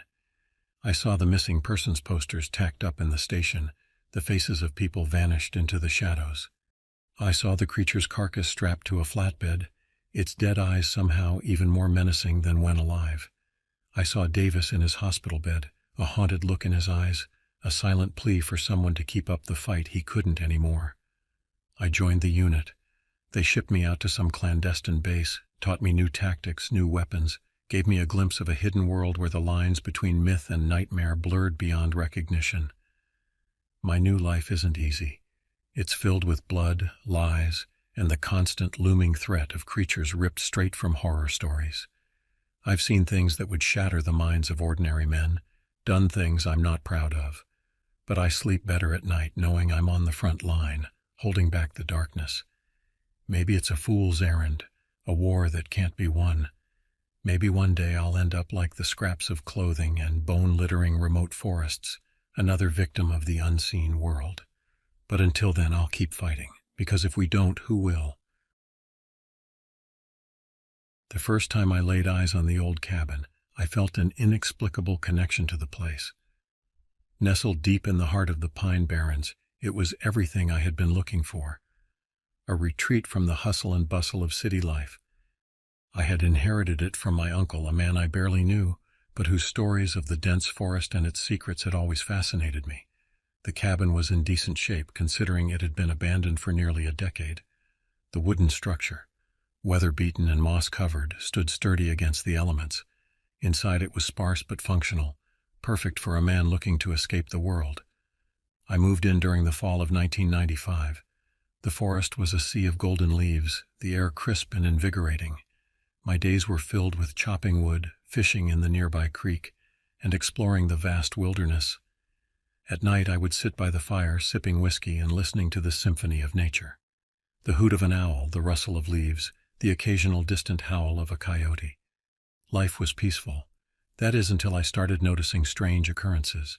It began with small things, objects not where I left them, the faint sound of footsteps outside my window at night, and a lingering sense of being watched. I dismissed these as figments of my imagination, the product of too much solitude. One evening, as the sun dipped below the horizon, I ventured deeper into the woods than I ever had before. I stumbled upon an old overgrown trail that led to a clearing. In the center stood a massive oak tree, its gnarled branches stretching skyward like skeletal arms. At the base of the tree was a stone altar covered in strange symbols and surrounded by a circle of candles, long extinguished. A chill ran down my spine. I decided to leave, but as I turned to go, I noticed something half buried in the undergrowth. It was a journal, its leather cover cracked and weathered. Curiosity got the better of me, and I took it back to the cabin. That night, by the light of the fire, I began to read. The journal belonged to a man named Samuel Carter, who had lived in the cabin in the 1920s. His entries spoke of strange rituals, mysterious disappearances, and a malevolent presence in the woods. He wrote of a cult that worshipped an ancient deity, conducting gruesome ceremonies in the clearing I had found. The more I read, the more unsettled I became. Carter described how the cult believed the forest was alive, imbued with a dark power. They claimed the deity demanded sacrifices, and those who disobeyed faced dire consequences. The journal ended abruptly, with Carter fearing for his life, convinced he was being hunted. Sleep eluded me that night. The wind howled outside, rattling the windows.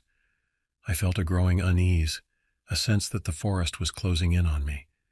The next day I decided to leave, at least for a while, to clear my head and escape the oppressive atmosphere of the cabin. As I packed my belongings, I heard a noise outside, footsteps crunching on the gravel path. My heart pounded as I peered out the window, but saw nothing. I grabbed my shotgun, loaded it, and stepped outside. The forest was eerily silent, the air thick with tension. I was about to return to the cabin when I saw it, a figure standing at the edge of the clearing, barely visible in the fading light. It was tall and thin, its face obscured by a hood. My blood ran cold. I called out, but the figure didn't move. I raised the shotgun, my finger hovering over the trigger, but something held me back. The figure slowly lifted an arm and pointed towards the old trail leading to the clearing.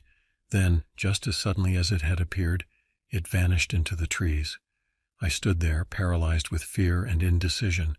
Finally, I lowered the gun and retreated to the cabin, bolting the door behind me. The next few days were a blur. I couldn't shake the feeling of being watched, of an unseen presence lurking just beyond the edge of the forest. I barely slept, jumping at every creak and rustle. I knew I had to leave, but something compelled me to stay, to uncover the truth about the cabin in the forest. One night, as I sat by the fire, the journal opened on my lap. I heard a voice, soft, almost a whisper, calling my name. I froze, straining to listen. The voice grew louder, more insistent, beckoning me outside. Against my better judgment, I grabbed the shotgun and followed the sound. It led me back to the clearing, to the ancient oak tree. The candles around the altar were lit, casting an eerie glow. Standing before the altar was the hooded figure, its face still hidden in shadow. It spoke again, in a language I didn't understand, but the meaning was clear. It was summoning something. The ground trembled, and the air grew thick with an otherworldly energy. I raised the shotgun, ready to confront whatever horror was about to emerge. The figure turned towards me, and for the first time I saw its face, a grotesque mask of twisted flesh and hollow eyes. In that moment I knew I was facing something far beyond my comprehension, something ancient and evil. The figure raised its arms, and the ground split open, revealing a chasm of darkness. From within, a monstrous form began to emerge, a writhing mass of shadows and tendrils. I fired the shotgun, but the pellets passed through the creature as if it were made of smoke. It lunged towards me, and I felt a searing pain as one of the tendrils wrapped around my leg, pulling me towards the abyss. I fought with every ounce of strength I had, but it was futile. The creature's grip tightened, and I felt myself being dragged into the darkness. Just as I was about to be swallowed whole, a blinding light pierced the darkness. The creature recoiled, releasing me.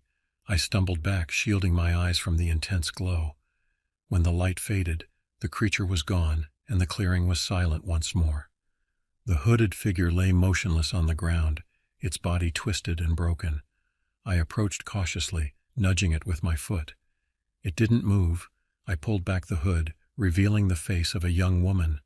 Her eyes wide with terror, her mouth frozen in a silent scream. I buried her in the clearing beneath the ancient oak tree. I don't know who she was or why she had summoned the creature, but I couldn't leave her body to rot in the forest.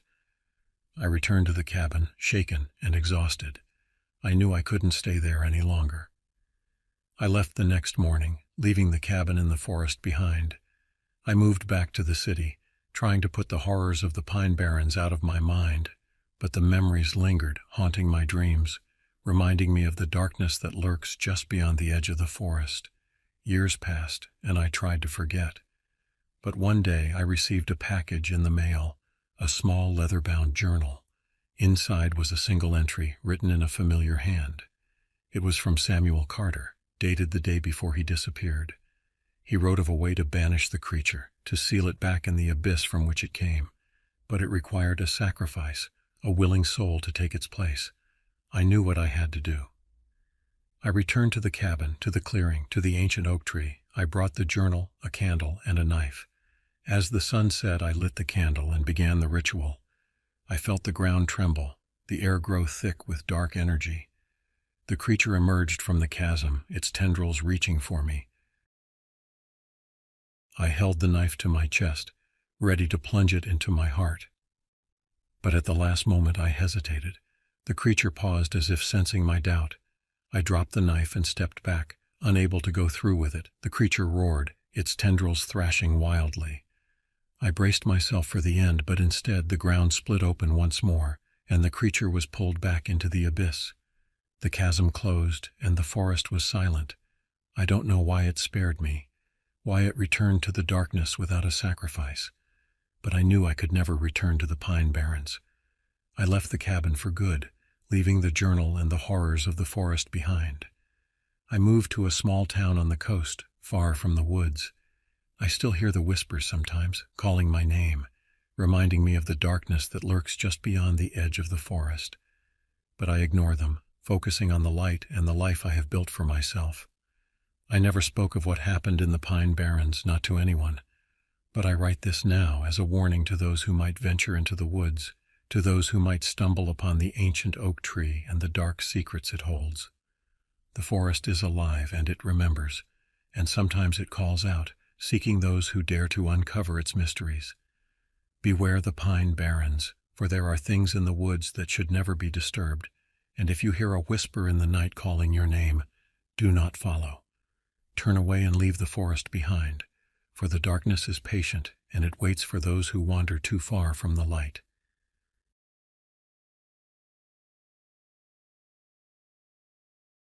The morning sun was just beginning to peek over the horizon as I pulled into the Monument 83 trailhead parking lot. It was 5:45 a.m. on a Tuesday in late August, and the air was crisp with the promise of a beautiful day ahead. I sat in my car for a moment, taking deep breaths to calm my nerves. This was it, my first solo backpacking trip. I'd been planning this adventure for months, ever since my friend Sarah had to back out due to a family emergency. At first, I'd considered canceling the trip altogether. The idea of heading into the wilderness alone was daunting, to say the least. But then I thought about all the strong, independent women I admired, the ones who didn't let fear hold them back. I decided this was my chance to prove to myself that I could be one of them. As I stepped out of my car, I noticed I wasn't the only one at the trailhead. A few other vehicles were parked nearby, their owners likely headed for the more popular Monument 78 trailhead, which marked the northern terminus of the Pacific Crest Trail. I felt a twinge of envy, imagining the camaraderie those hikers would share. But I shook it off, reminding myself that solitude was part of the experience I was seeking. I did one final check of my gear. My 35-pound backpack was filled with everything I thought I'd need for a 2-night stay in the wilderness. Tent, sleeping bag, food, clothes, first aid kit, and of course my water bottles. I'd called the ranger station the week before to confirm there would be a water source near my planned campsite. They assured me there was, so I felt confident in my preparations. As I hoisted the pack onto my shoulders, adjusting the straps until it sat comfortably, I couldn't help but feel a surge of excitement. This was it. I was really doing this. I took a deep breath, inhaling the scent of pine and damp earth, and set off down the trail. The first few miles were relatively easy, a gentle uphill climb through dense forest. The morning light filtered through the canopy, creating dappled patterns on the forest floor. I found myself falling into a steady rhythm, the crunch of gravel under my boots and the occasional bird call the only sounds breaking the silence. As I walked, my mind wandered to how I'd ended up here. I'd always loved the outdoors, but it wasn't until college that I really got into hiking. My roommate Lisa was an avid backpacker and had taken me on my first overnight trip. I'd been hooked ever since, gradually building up my skills and confidence over the years. But solo backpacking, that was a whole different level. When I told my parents about my plans, they'd been supportive but concerned. My mom had made me promise to check in with her at regular intervals using my satellite messenger. My dad had insisted on going over my gear list with me multiple times, making sure I had everything I might need in an emergency. Their worry had only fueled my determination. I was 28 years old, for crying out loud. I was capable, prepared, and ready for this adventure. Around the 6.5-mile mark, I came across a bubbling creek. The sound of running water was tempting, but I resisted the urge to refill my bottles. The ranger had said there would be water at my destination, and I didn't want to add unnecessary weight to my pack. I paused for a moment, splashing some cool water on my face before continuing on. It was shortly after passing the creek that the trail began to change. The wide, well-maintained path gave way to a narrower, steeper trail. The incline became more challenging, and I found myself drinking more water to combat the heat and exertion. As I climbed higher, the forest thinned out, offering glimpses of the surrounding landscape. To the southeast, I could see a massive plume of smoke rising into the sky, the Farewell Creek fire. I'd heard about it on the news, but seeing it in person was something else entirely. The black smoke stood in stark contrast to the otherwise blue sky, a reminder of nature's raw power. It was close to noon when I finally caught sight of my destination, the Monument 83 Fire Lookout. The structure stood atop a rocky outcrop, offering what I imagined would be spectacular 360-degree views of the surrounding wilderness. I felt a surge of accomplishment as I approached, but it was quickly tempered by a growing concern. I was down to my last 2 cups of water, and I still hadn't come across the promised water source. My throat was dry, and I could feel a headache coming on, early signs of dehydration. I scanned the area around the lookout, hoping to spot a spring or stream, but saw nothing. Worry began to gnaw at me. Had I misunderstood the ranger, or had they given me incorrect information? Either way, I knew I couldn't stay here without a reliable water source. I'd have to change my plans and head back to the creek I'd passed earlier. As I approached the lookout, intending to take a short break before heading back down, I noticed something odd. The door to the structure was open, swinging slightly in the breeze, and from inside I could hear what sounded like voices. My heart rate picked up. The lookout was supposed to be for emergency use only, but given the nearby wildfire, I thought perhaps the Forest Service had staffed it. I called out, asking permission to climb the tower. No response came. I listened more closely and realized what I was hearing wasn't voices at all, but the crackle and hum of a radio repeater. Had the last visitor simply forgotten to close the door? Curiosity got the better of me, and I decided to investigate further. I began to climb the tower, my legs protesting after the long hike. When I reached the top, I found the trapdoor to the catwalk closed. I reached out to open it, but it wouldn't budge. It wasn't locked, which meant something, or someone, had to be blocking it from above. In that moment, several realizations hit me at once, each more terrifying than the last. Whoever was in the lookout likely didn't have permission to be there. They obviously weren't friendly, and I, a solo female hiker, was unarmed and 9.6 miles from the nearest road. Fear washed over me like a cold wave. I froze, suddenly acutely aware of every sound around me, the creak of the tower in the wind, the distant call of a bird, my own ragged breathing. I needed to get out of there, now. As quietly as I could, I began to descend the tower. My heart was pounding so loudly I was sure whoever was up there must be able to hear it. With every step, I expected to hear the trapdoor above me open, to feel a hand grab my ankle, but nothing happened. I made it back to solid ground without incident. I didn't allow myself to relax, though. I was still far too close to potential danger. Without pause, I started back down the trail, moving as quickly as I dared with my heavy pack and on the uneven terrain. It wasn't until I reached the creek where I'd stopped earlier that I allowed myself to slow down. My throat was parched, and my water bottles were empty. I knew I needed to rehydrate, but I also knew I couldn't stay here long. I knelt by the creek, filled my bottles, and then proceeded to gulp down about 4 cups of water in quick succession. It was a mistake. Almost immediately, my stomach rebelled, nausea washing over me. I sat heavily on a nearby log, closing my eyes and taking deep breaths as I waited for my body to adjust. As the nausea slowly faded, the fear came rushing back. I was only 3 miles from the lookout. Whoever was up there could easily reach me in less than an hour if they decided to come looking. The sun was starting to dip towards the horizon, and I knew I should be setting up camp. But the thought of being alone in a tent, vulnerable and exposed, made my skin crawl. I imagined waking up to the sound of my tent unzipping, finding myself face to face with whoever had been hiding in that lookout. No, I couldn't stay here. I had to get back to my car, back to safety. With renewed determination, I stood up, adjusted my pack, and set off down the trail once more. The return journey was grueling. My feet were developing painful blisters, my shoulders ached from the weight of my pack, and exhaustion was setting in. But fear is a powerful motivator, and I pushed on. As the last light faded from the sky, I finally stumbled into the trailhead parking lot. My car was a welcome sight, a symbol of safety and civilization.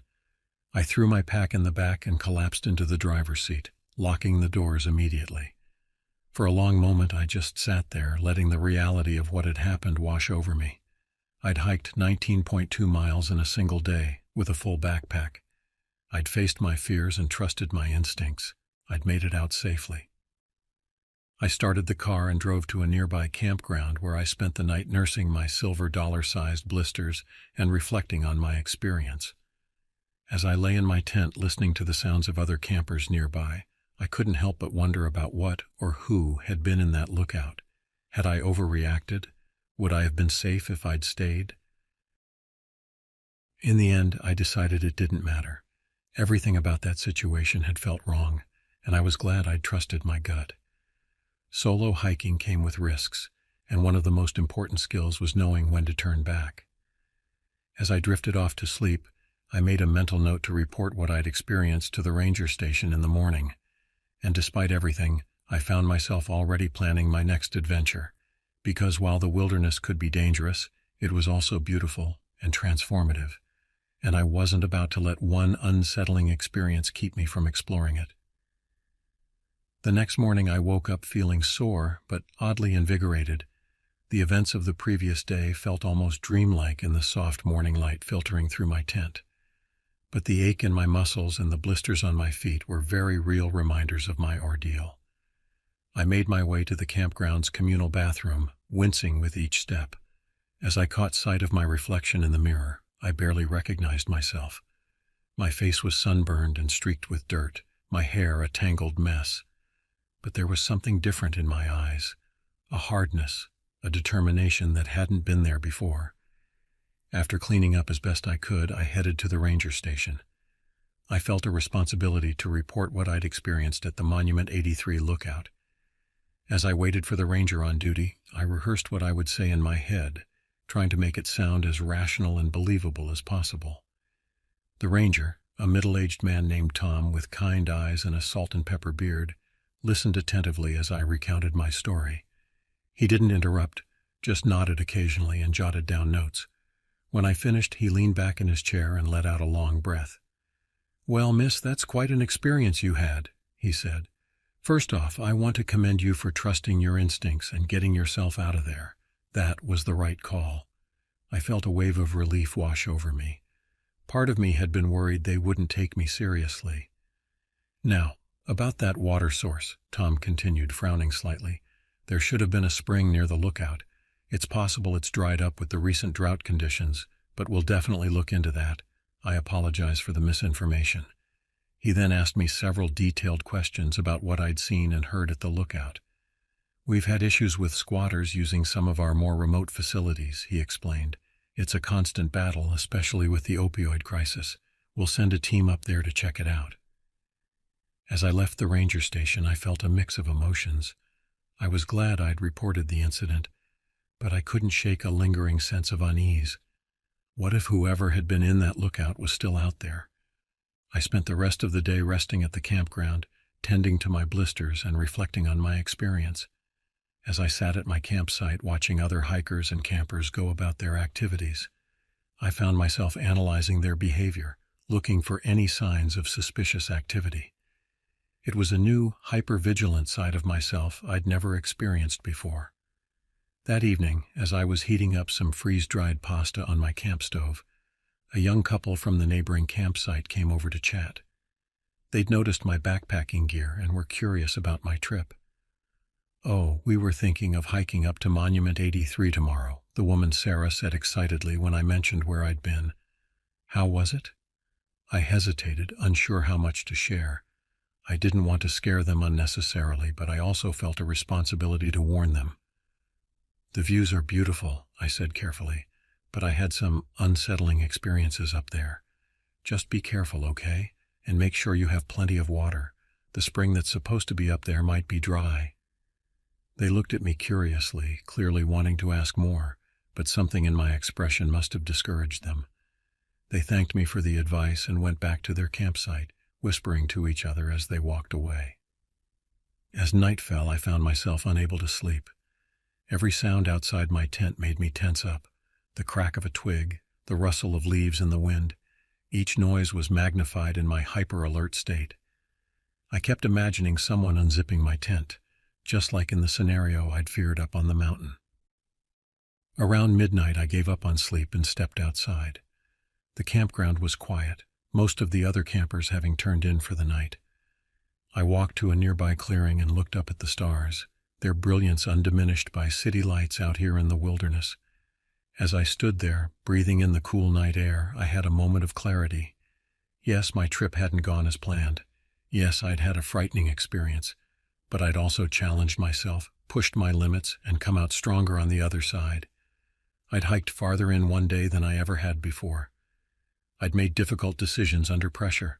I'd trusted myself. I thought about the women who had inspired me to take this trip in the first place, the solo female hikers I'd read about and admired.